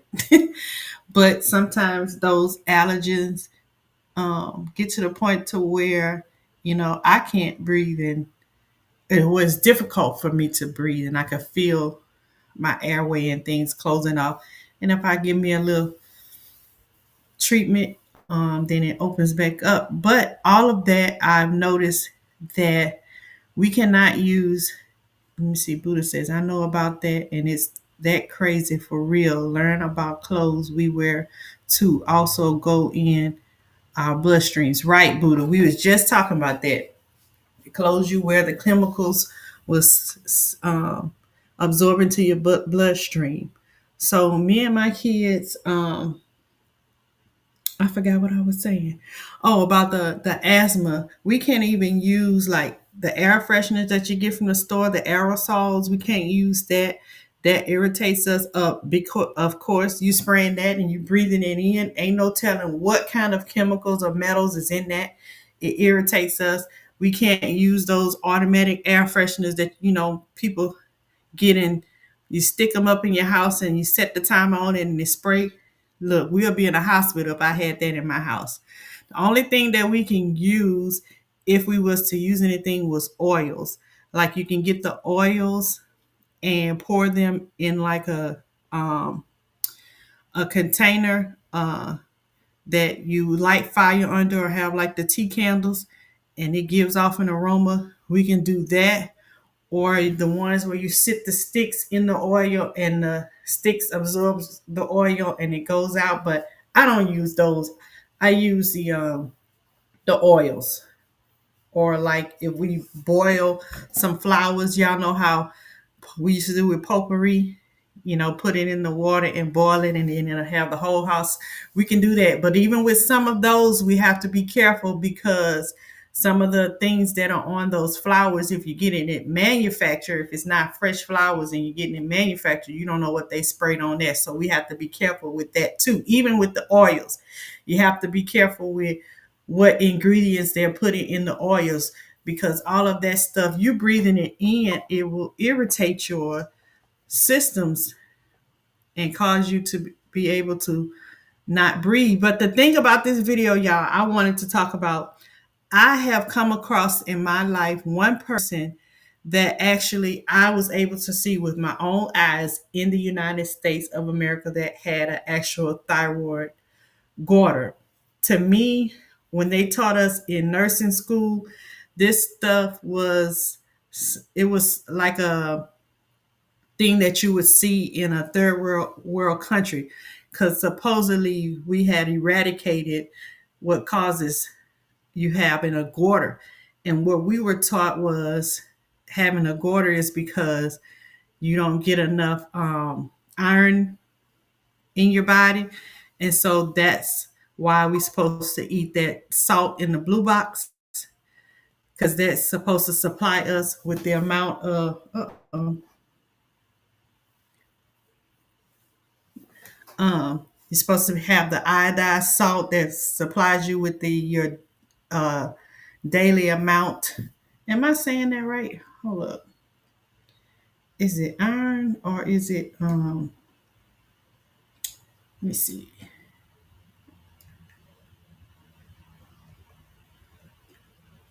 think iodine. That's what it is, iodine. So your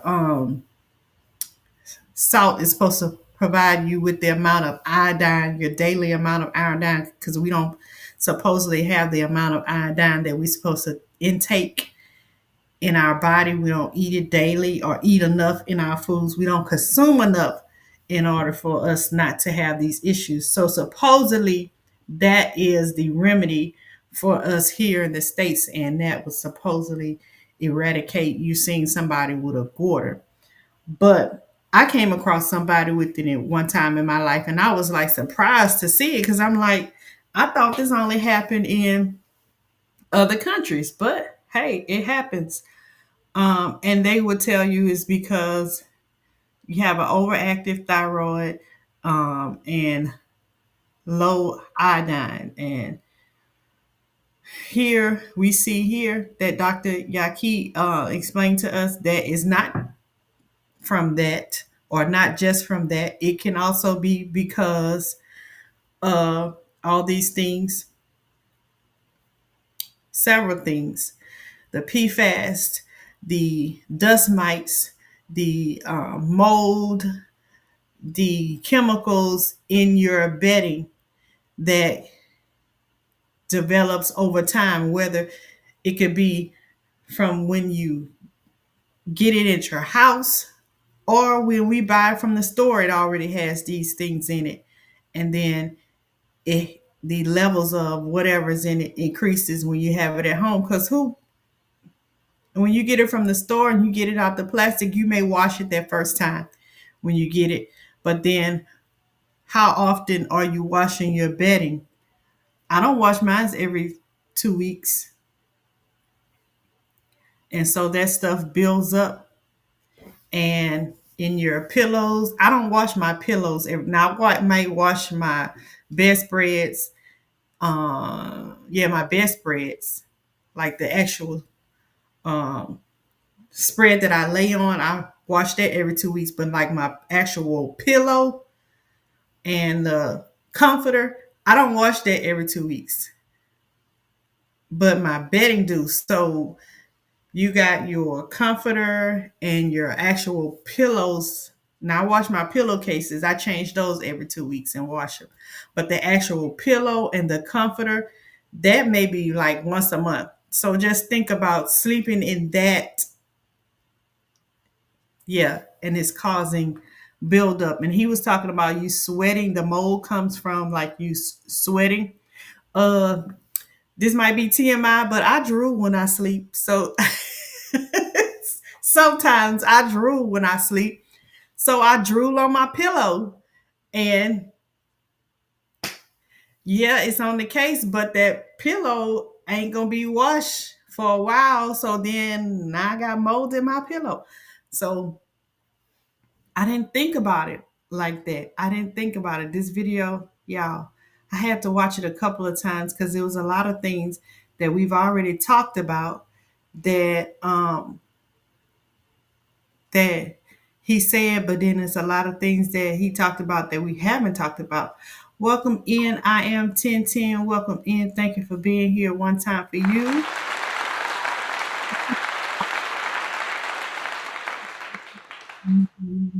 And y'all thoughts on the video, because it's all about everybody's points of view. So I am says 2 organic green kiwis a day helps asthmatic people. Oh wow. Okay. Thank you for that information. She's cousin Angela says, I will not take those pillows. She said, yep, laundry detergent. Also, yep, it does causes irritation for your skin. She said, get peppermint, organic non-GMO essential oils from the Whole Foods and purifier.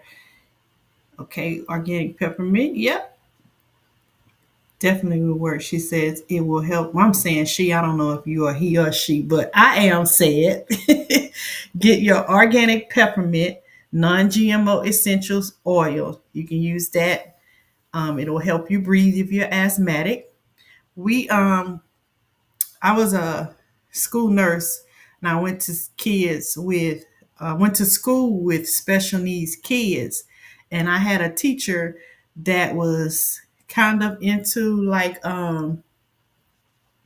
natural things. So when one of the kids would get sick or it would get cold, and it would get around that time of the month where everybody's cold and everybody's sniffling and coughing and having trouble breathing, she would keep she was sensitive enough to use things like that, like peppermint oil, or she would have peppermint oil to, put in a container in her room where she lit the candle and the oil would burn and it would help the kids to breathe, which I thought was very sensitive for a teacher to do, because some teachers don't think that deeply for special needs kids.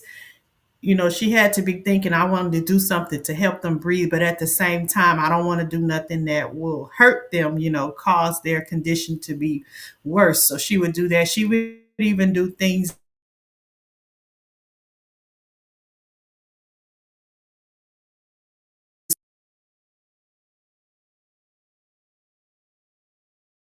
Seemed like we glitched a little bit, but we back.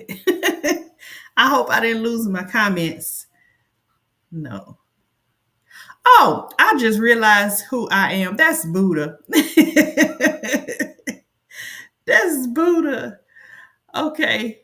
So she was telling the teacher would they would supply her with something called Odoban to clean the classrooms, and then of course on children's school supply list, to get the Clorox wipes and all the Lysol wipes and all of that, and you can use that. But instead of her using that, she would use just vinegar and water, and that's what she would clean the classroom with.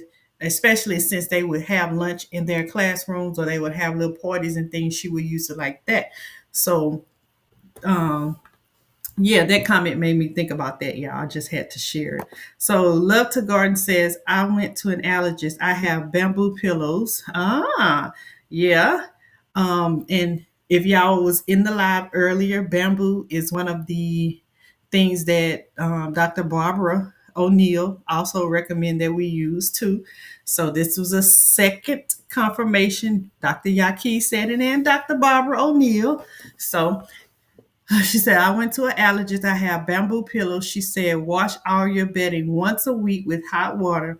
Also, stick your pillows in the dryer every week on the hottest setting. That will kill dust mites. Okay. Thank you so much. Hey, Urban. Wagwan. Welcome in to Urban Garden Chronicles. One time for Urban. I pressed my play. Oh, we'll do the other clap for Urban.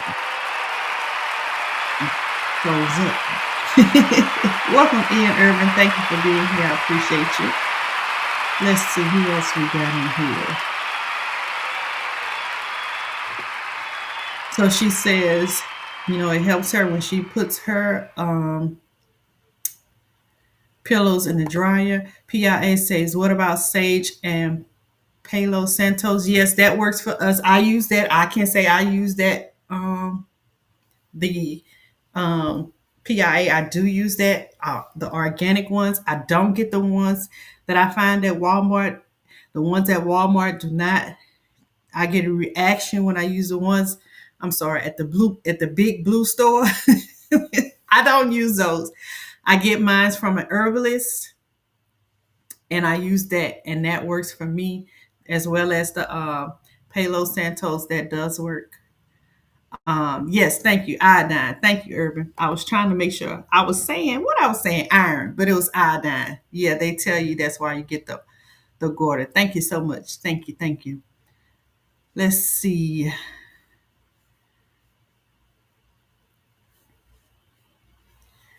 So welcome in. Who did I miss? Vata Loka. Bloods in, bloods out. Welcome in. Thank you for being here. Let's see. Spiritual awakening. Thank you for being here. I appreciate you. One time for you. I know that's my girl. I appreciate you. The Glamour Planner. Hey, welcome in. Thank you for being here. I appreciate you, y'all. The Glamour Planner. He is an herbalist as well. So I'm pretty sure she can recommend some things too as well. And amen some of the things that we've been talking about here so far. So thank you for being here. I appreciate you. Hopefully I'll see y'all on Miss Gail's channel, Georgia Peachnut, sometime this week. I'll be at work when y'all on, but I catch Mona tomorrow. So I might catch y'all. And then she goes live on Wednesdays. So y'all catch her. Herbalist, the Glamour Planner. Lifelong 562. Welcome in. She says, yes, make sure they green, though not the yellow, and organic, non-GMO. Buddha's giving y'all information.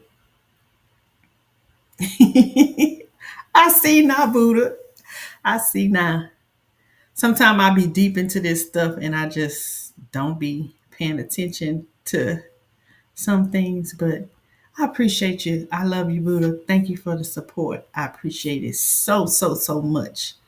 So y'all, this video was packed with so much information, but majority of it, we went over it already. We talked about PFAS in your stuff. We talked about it in your cookware.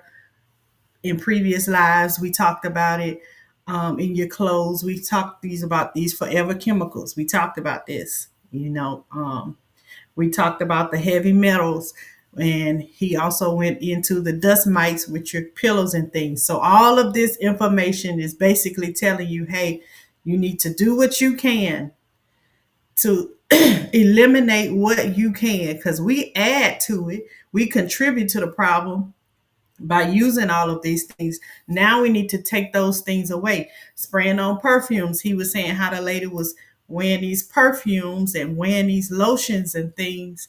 Y'all know y'all like to do Bath and Body Works and all that, and they probably got a sale right now. Especially around the holidays on them candles and soaps and hand sanitizers and all of that. Yeah, you might not want to participate in that this year. It might make good gifts for other people, but if you you don't want to buy it and give it to somebody else and have them use it and know it's a product that they shouldn't be using, it's a good idea to maybe offer them some alternative stuff that you can make, or find somebody else that makes things like that. My Renaissance grandma, she makes stuff like that. So found the alternative, because we see that all of these things, this patient had going on was contributing to her having that goiter. And I grew up all my life being taught that that happened because of your lack of iodine. And supposedly the blue box of salt is supposed to keep you from doing it, and that's why we're supposed to use the blue box of salt. But we've seen that is just a marketing ploy, right? So I hope that video helped y'all. But we still got some more good information going on to go. 1, 2, 3.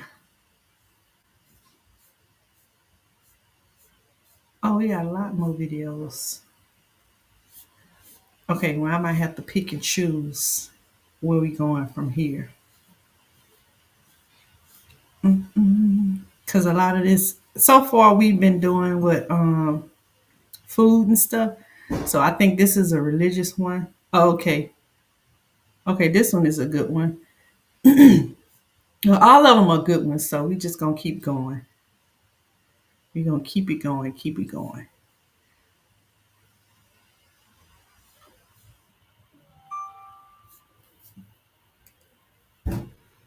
All right, let's see. The angel told Daniel, he said, you'll know you're at the very end. He said, because there'll be a technology explosion called AI. That's what the Bible says. In the book of Revelation, preachers crack me up thinking I'm wrong until they go read and start crying. In the book of Revelation, it says it is a robot infused with AI. that gives the command for everyone to receive the mark. Go read it. He said, I saw in a vision. Remember, the language today is different. He said, I saw in a vision. He said, and they created a statue. The word back then, which is 4,000 years ago, the word robot didn't exist. Statue did. So he doesn't know what he's looking at. He just knows it was a statue. Second thing, he said, then they had the ability to give the statue life. That's called electricity. He said, when the thing came alive, it started speaking arrogantly. And then it says the robot, or he called it the statue, that had the ability to speak, it gave a command that every person that does not receive a mark must die. Robot. And now AI isn't creating AI. And Angel said, we're not impressed. It's just all that had come out at the end. So let's get back to the point. He said it'll be like it was in Noah's day. The Bible says in Noah's day, the whole world was wicked, number one. Number two, it says Noah was righteous. Number three, it says the only, out of all of the sin in the planet, that only brought, it said that all men only thought about evil continually. But it only brought out the sin of sexual perversion. That's the only sin it brought out back on Noah's day. It said the angels came and slept with the women, and it produced giants. In the future, you saw that some of these giants had 5 fingers and 6 toes. Okay, and then it was, y'all want to hear something scary? I don't know why I asked y'all these questions. The Bible says that when the angels slept with the daughters of men, they produced half-breeds called Nephilim. And then it says something very scary. It says they existed in those days and the days after. Apparently we have a sister in the house that reads her Bible and thought she was crazy because she shared it with her family members. Girl, sit down, let me finish my message. It's hilarious. The stuff in the Bible is insane. And there are things, and guess what the angel told? Guess what the angel told Daniel? He said at the end, not one sinner will understand anything.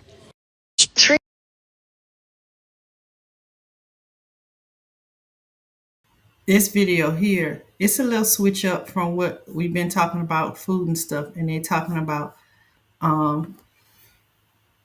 AI and scripture. But it's good information to know because what is happening now? It's happening now. I saw another video. I don't know if I'm gonna get to it today, but I saw another video about AI stuff, and it was saying how jobs are being taken or taken over that humans used to do, and now they don't need humans to do it anymore. It is being done by AI, and you can see that in real time. So I'm gonna tell you from my personal experience. When I went to CNA school, and in our CNA school, they offered CNA classes, and they also offered trade classes for computer science. And in that computer science course, it taught you about coding and things like that. And at that time, in those years, coding was a thing where you can make a lot of money because it it took a special kind of person to understand how to put in commands. You set up commands for a computer to do, like we will look at, if you look at a command for a computer, we look at it in a normal person with a normal person's eyes and brains. All you see is zeros and ones, a sequence of zeros and ones. And you don't know what that means. To you, it's just numbers, right? But to a computer, it's a set of instructions. And it takes a person to know how to put those zeros and ones in order so that the computer can run a whole program, so that when a person see it, say for instance, this presentation that I'm doing to you right now, you can see me and you can see a screen. This video that I'm sharing, this is all a program that somebody had to create in order for it to do that. This whole system that I'm using is a whole program that somebody had to create and input so that it could broadcast across the whole world, if you will, right? Well, until however long ago, a person would have to input those things. Well, now they have it where AI can do it. And guess what? Conveniently, AI can do it much faster than a person would. So businesses are now not employing people who can do the coding because a human being would probably take a long time and it would cost them a lot of money. You have to pay that person a lot of money. Whereas if you let a computer do it, if you let AI do it, it would take less time, way less time. And you ain't gotta pay AI. You just gotta buy the software. Right now, most of the AI stuff is free. You just download it and use it and let it do it. So a lot of people right now, you'll see a lot of big corporations and smaller corporations are starting to incorporate AI into a lot of things. You'll see it now as content creators. They are offering you to use AI to do your streaming. AI, you can use AI to write you a whole script. You ain't even got to be on the screen. You can use AI to create something, an image that looks just like you, and people will think that they watching you, but it's not you, it's AI, on the screen as you. So, with that being said, y'all got to be careful because there's a lot of videos going around. And to me, with my eye, these videos are trying to get you used to seeing the AI images to where you can't tell the difference from the AI and the real person. So you got to be careful to where you don't be watching so much of them to where you can't tell the difference of an AI and a human, right? I see them come across my feed every now and then, and I can see, you know, how their movements.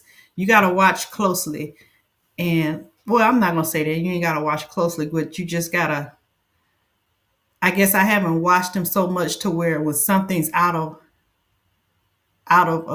the ordinary, it doesn't look right. I'm able to pick up on it when I'm watching the AI video. I'm like, wait a minute now, that that's not how human fingers move, or that's not how my a human's mouth forms to say that word, or that's not how the tongue is supposed to do, or that's not how your eyes go, or wait a minute, your hand don't go through the glass. When I'm grabbing my glass, my hand don't go through it. My hand go around. It's things that you gotta make sure that you are not desensitized to where you are watching these videos to where you just can't tell a difference. Okay. So be careful. We are already here in the time to where he explained it. So to me, this video is just a warning to let you guys know. Be careful. Be careful. All right, let's see.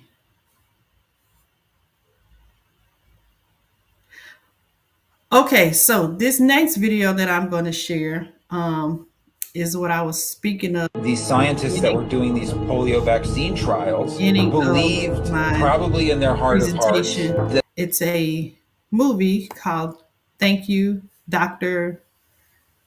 I don't want to say his name because it might get me kind of cut off, but I'll spell it Fauci.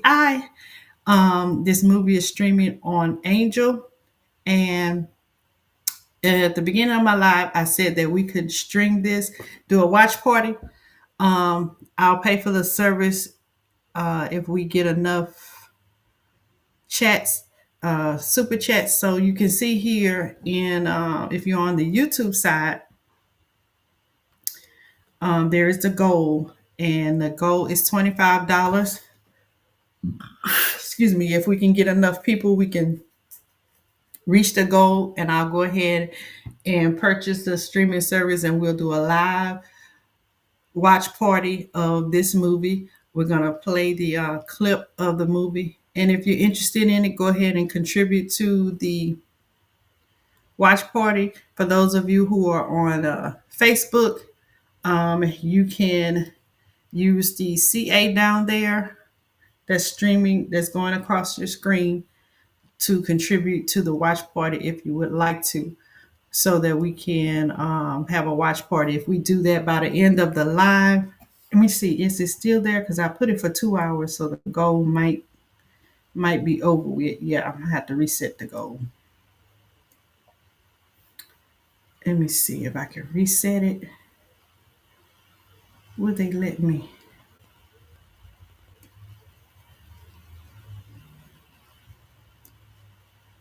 On YouTube, I may have missed the opportunity to reset the goal.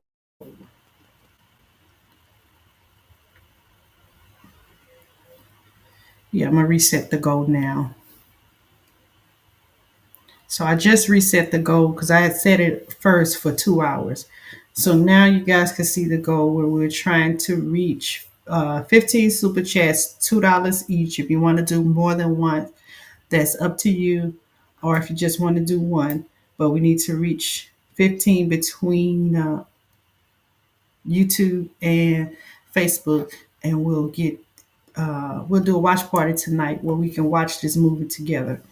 What is the watch party? So the watch party will consist of, I'll be here live just like we do, and I'll live stream the movie and we can watch it together and talk about it together, like I've done previously on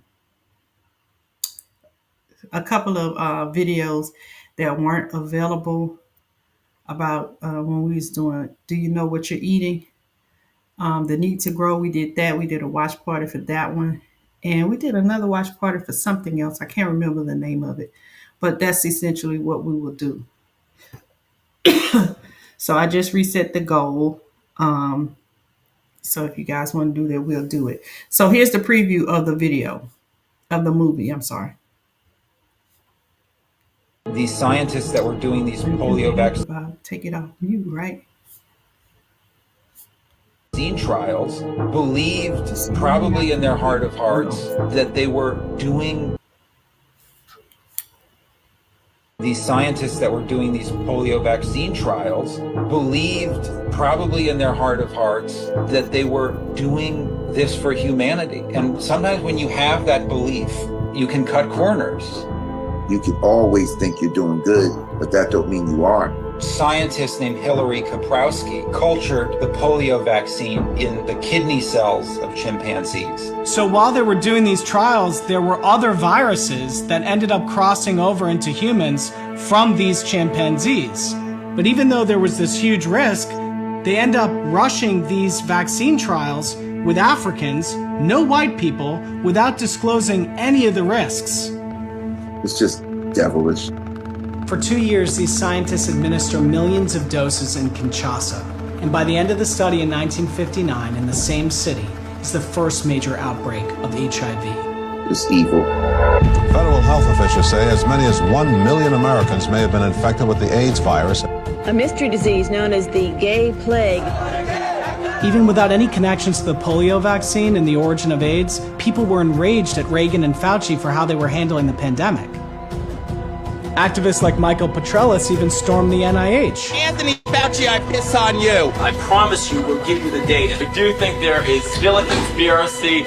You are a politician. Fauci was hated by almost all people suffering with HIV. He was arrogant and condescending. I think that you may be naive in understanding how you can get things done in Washington. Fauci was already under fire for failed treatments like AZT. Abandoned cancer chemotherapy treatments that were taken off the shelf. Then in the late 90s, the story comes out in Rolling Stone about the oral polio vaccine and connections to the origin of the pandemic. Why and how? There were several mysteries that Fauci was already on the rocks with the black community. To tell us what to do, how to treat our bodies, and how to live a more... Around this time, he was working on an AIDS vaccine, and a story about a vaccine tested on black people accidentally causing a pandemic that was ravaging the black community was not good PR for him or for science. Over the next couple years, a series of papers come out debunking the polio theory. Fauci promotes some of that work, saying that the theory was dead. The crazy coincidence is some of those papers were written by Bob Gary, Andrew Rambo, and Eddie Holmes, the same guys given a big ask right before the pandemic broke out.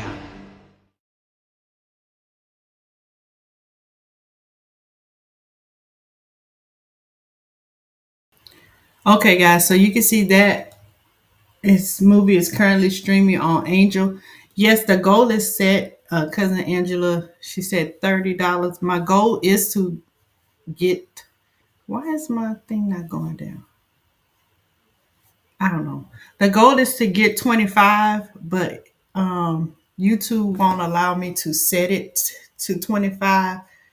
Only allows me to go from set 15 super chats, or I think it goes to 20 super chats or something like that. So I set it at 15, but once we get to $25, I'll end the goal and we'll do it that way. And keep in mind that we are also streaming on Facebook. So whenever I reach the goal, we'll end the goal, and I'll let you guys know that we'll do the watch party. So this, I wanted to watch this video myself, as well as I wanted to watch it with you guys because, yeah, the vaccine. Because in 2020, my thoughts were uh, we're never going to find out the truth about what this C-19 is in our lifetime, but it's rapidly becoming uncovered in our lifetime, which I would really like to know at least something close to the truth before I leave this world. And it seems like it's starting to happen. So this seems like something that will have us a little bit more closer to the truth as to why that happened, right? So, yeah, we're going to watch that if we can complete the goal.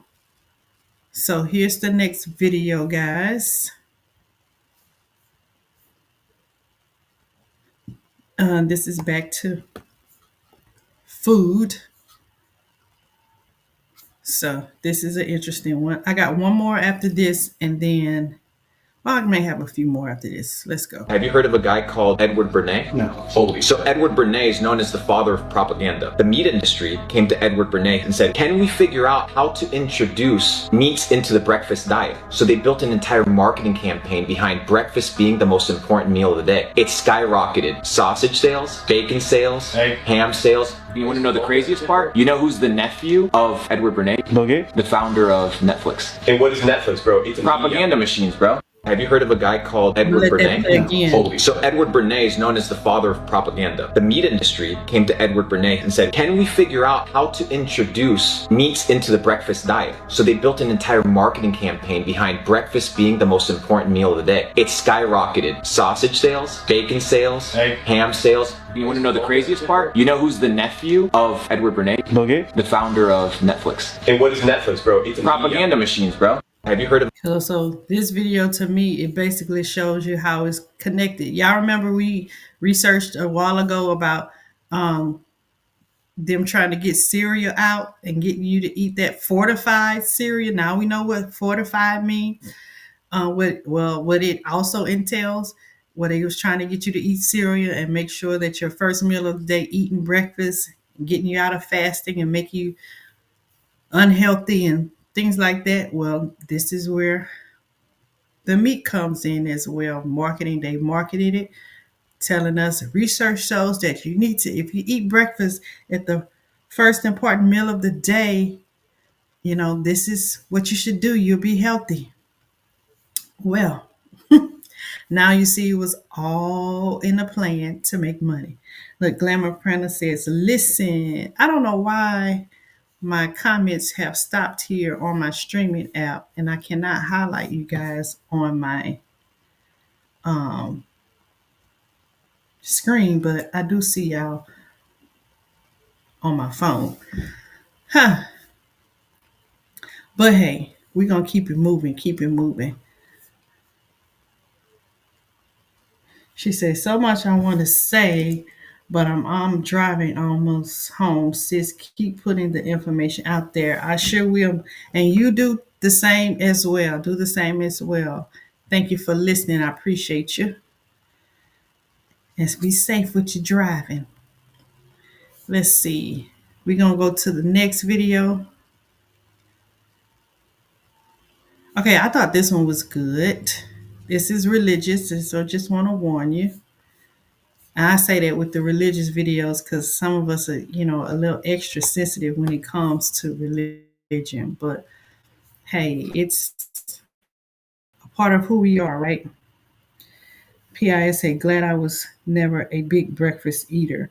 Man, I used to always wonder why my stomach would hurt when I would eat breakfast, but I would do it because that's what you're supposed to do. My stomach would hurt so bad, I'd have to go to the bathroom right after. Even now, if I try to eat when I first wake up in the morning, it just doesn't agree with me. I have to wait. I have to wait till around noon to eat, especially depending on if I've been up and working and haven't had enough rest. My body's just not ready. If my body's not up and ready to start working, I might be moving around, but my body's not ready. So, yeah, sometimes we just got to slow down and pay attention. The answers be right there in front of us, but we just so programmed to believe what we see and what we hear. And it goes back to what I said, y'all. Believe none of what you hear and some of what you see. All right, let's go. Let's see what this video. But one of the things that I'm realizing more and more is people have been in church all their lives and don't know a thing. They've been listening to sermons and not instructions. They've been listening to teachings, but they leave and they had a good church service, but they do not know what to do when they get in trouble except pray. And prayer is excellent, but Jesus didn't say, I give you the key to the kingdom and it's prayer. He said, I give you the keys to the kingdom. Thank So you, cousin. if this particular door, if in order to open this door, you need a faith key, prayer won't work. Prayer does not build faith. It doesn't. Y'all, are you sure? I'm pretty sure. Show me one scripture in the Bible that says prayer builds faith. It does not exist. It says faith comes by hearing the word.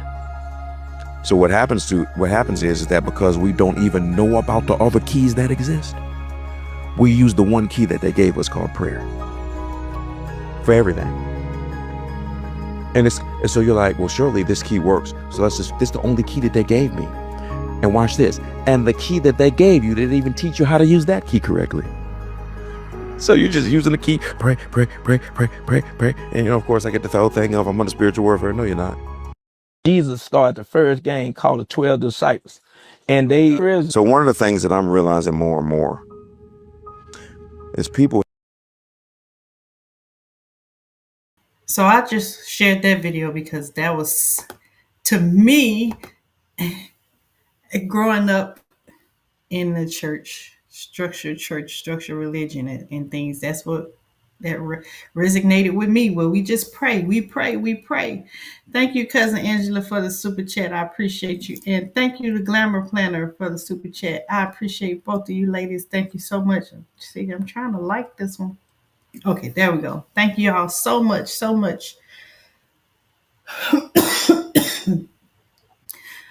We are closer, so much closer to our goal for the live stream watch party.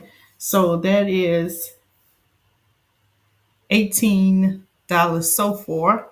All we need is $7 more, and we'll have the watch party about right after this live.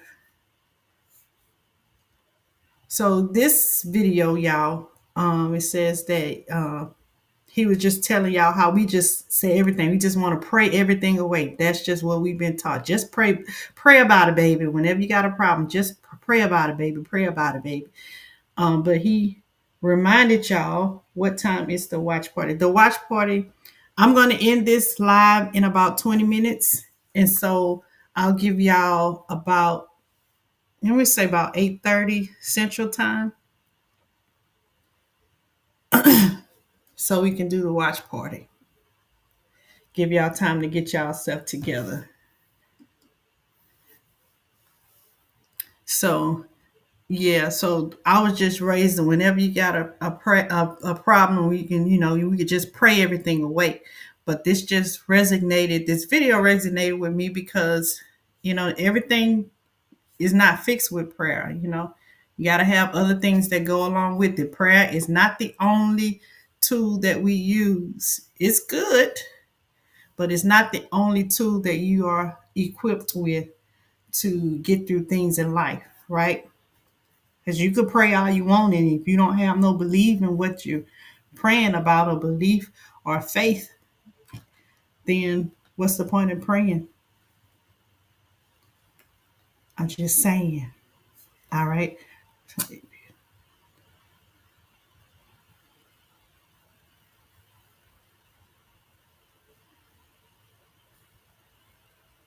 Okay. So I'm gonna give y'all another sneak peek of When did the video. pandemic actually start?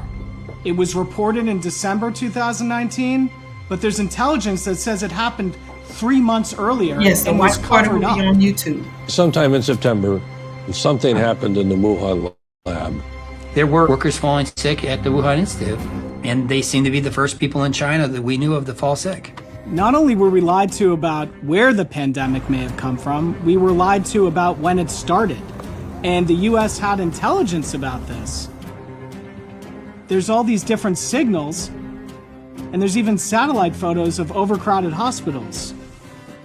And then the World Military Games happens in October. Teams from around the world compete in Wuhan, some of them get sick, and countries with the most teams at the event are the first places to have massive outbreaks. France, Italy, Iran, the US. This was the first super spreader.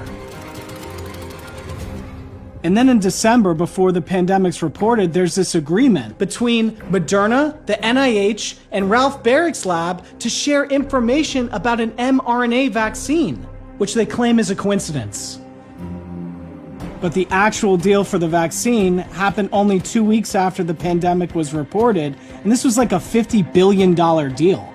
Moderna shares are trading higher following. And then Fauci and a group of scientists with critical conflicts of interest directly connected to gain of function, to Wuhan, to spying on China, and to other potential leaks like Ebola, secretly convened, and the scientists in that meeting published 33 science papers and letters saying that there was, quote, no evidence of a lab leak, that it was a conspiracy theory, and that it came from this wet market. It's interesting because it has jumped species likely from an animal source.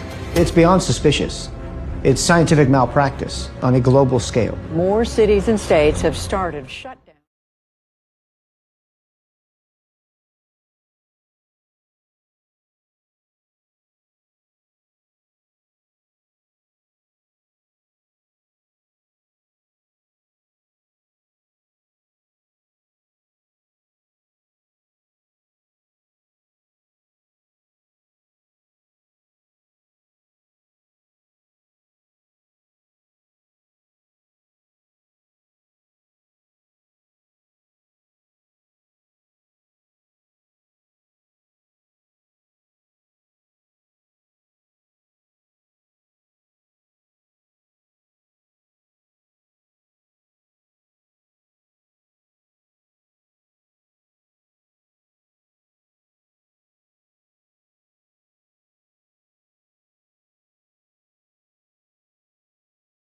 You felt that the government was deliberately spraying cold germs in subways, was deliberately trying to make people ill with the AIDS virus.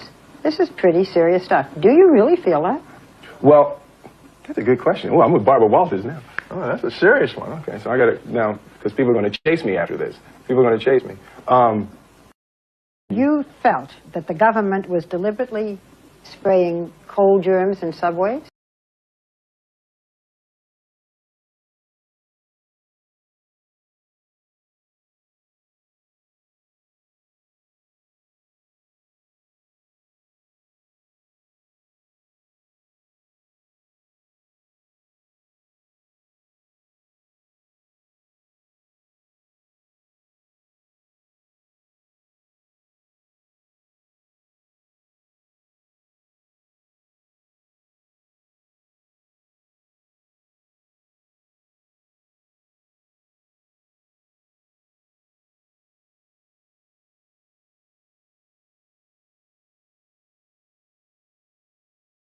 I was mute. Oh Lord, thank you, Zeta Rose. I was muted the whole time. So I was saying, that's gonna be a wrap on.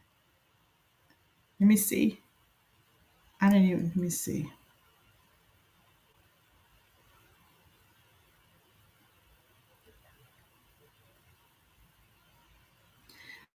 So I shared that video because I shared that video because um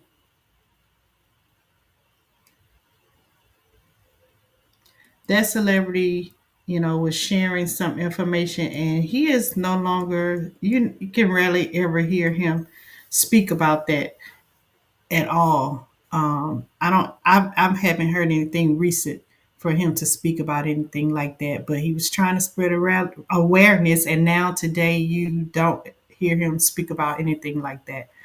Um, what else I was about to say?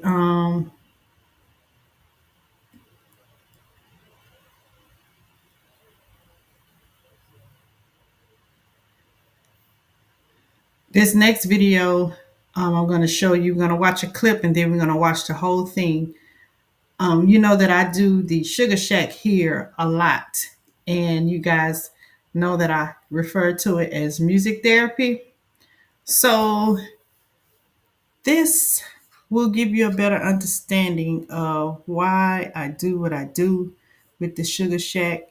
Um, yeah, and why I really call it music therapy. So let me share that with you guys. Hydrogen, carbon, nitrogen, phosphorus, and oxygen. Do you know how they're arranged?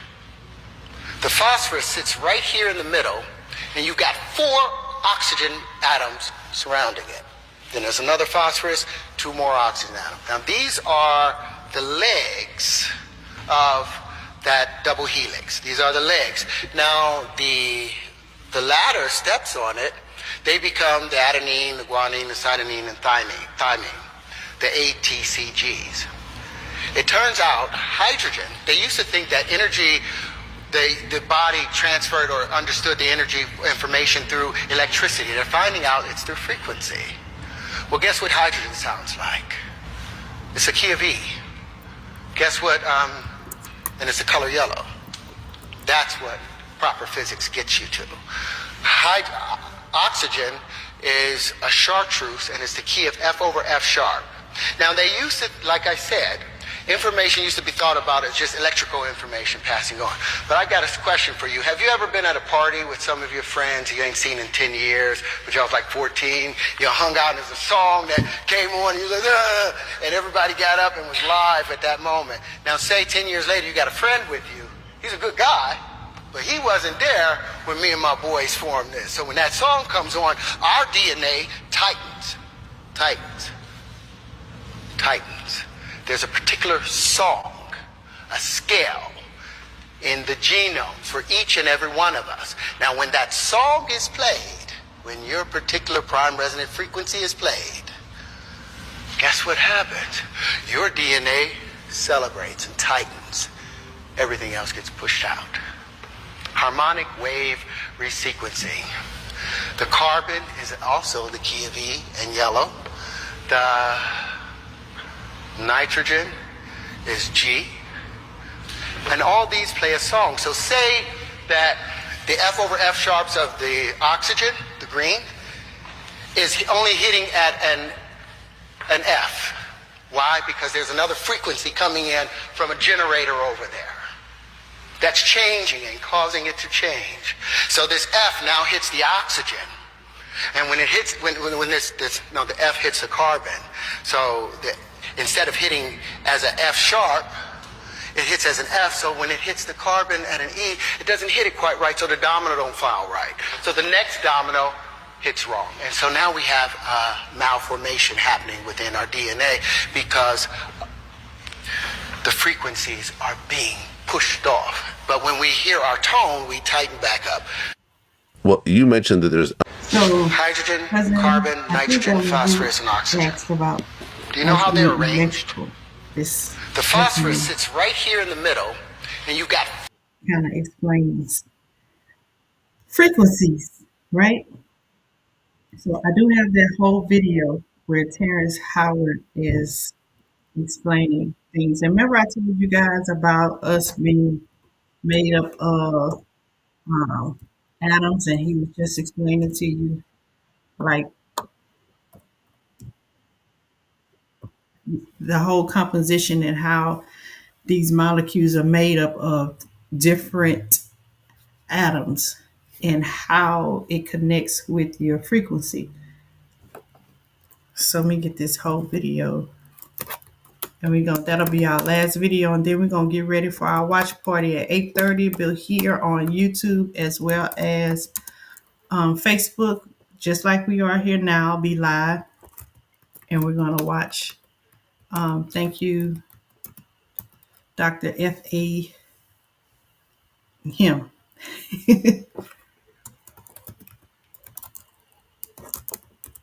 I appreciate each and every one of you for coming out. Guys, please come back as we get ready for our watch party. 8:30.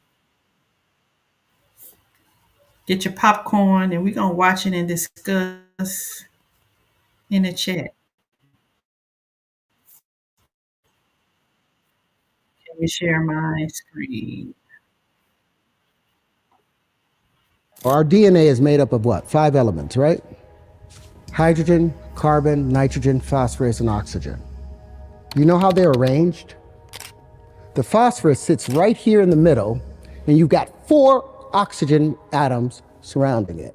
Then there's another phosphorus, 2 more oxygen atoms. Now these are the legs of that double helix. These are the legs. Now the latter steps on it, they become the adenine, the guanine, the cytosine, and thymine, the ATCGs.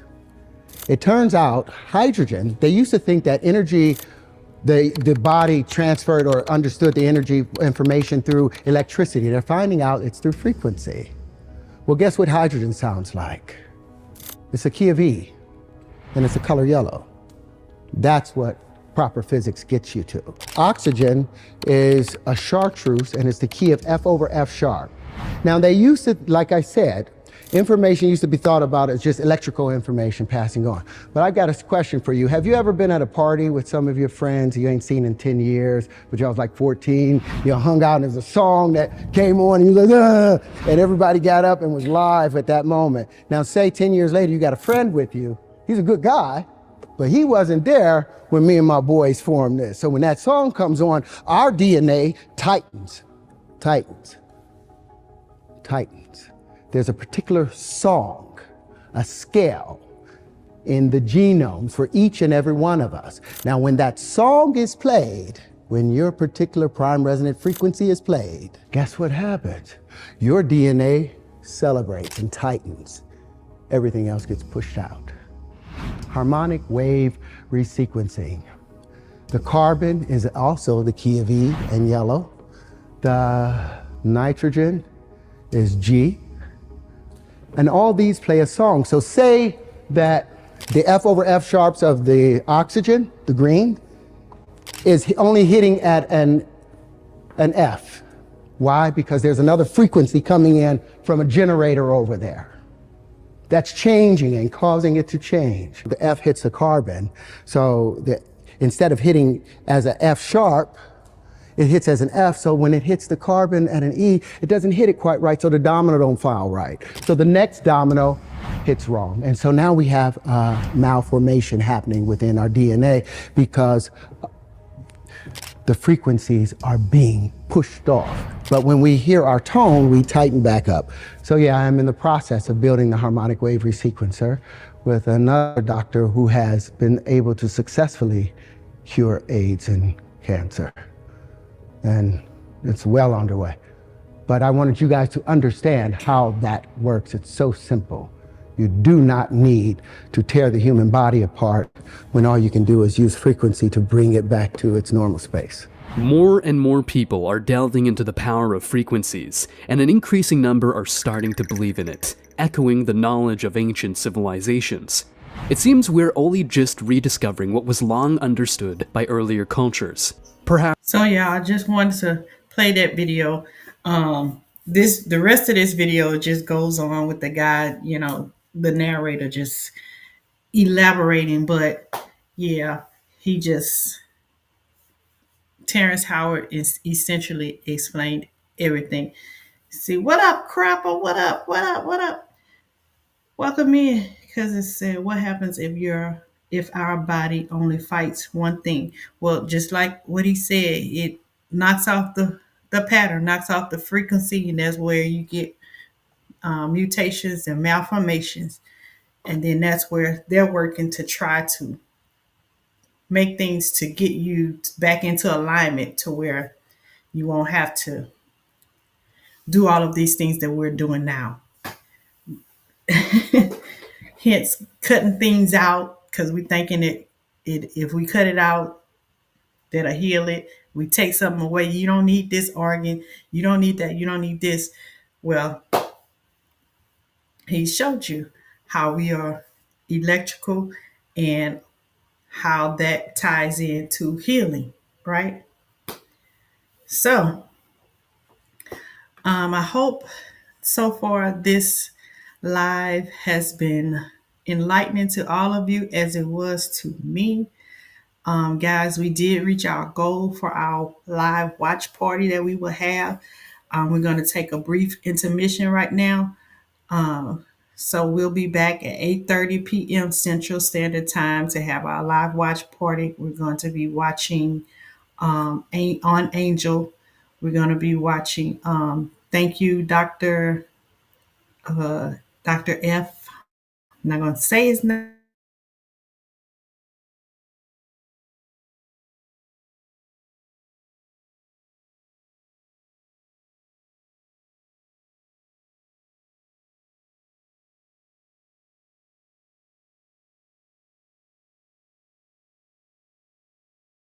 I appreciate you. And I will see you guys in 30 minutes. Get your popcorn and everything. Oh, it glitched. Am I back? Can y'all see me now? Yes, that will be 9:30 Eastern. Yes, that will be 9:30 Eastern. 8:30 Central, 9:30 Eastern. I will see y'all back then. You could join me here on YouTube or Facebook. I will be on both of them. So thank y'all so much. Thank you, Lemon Printer. I will see y'all at 8:30. Peace, love, and blessings, everybody.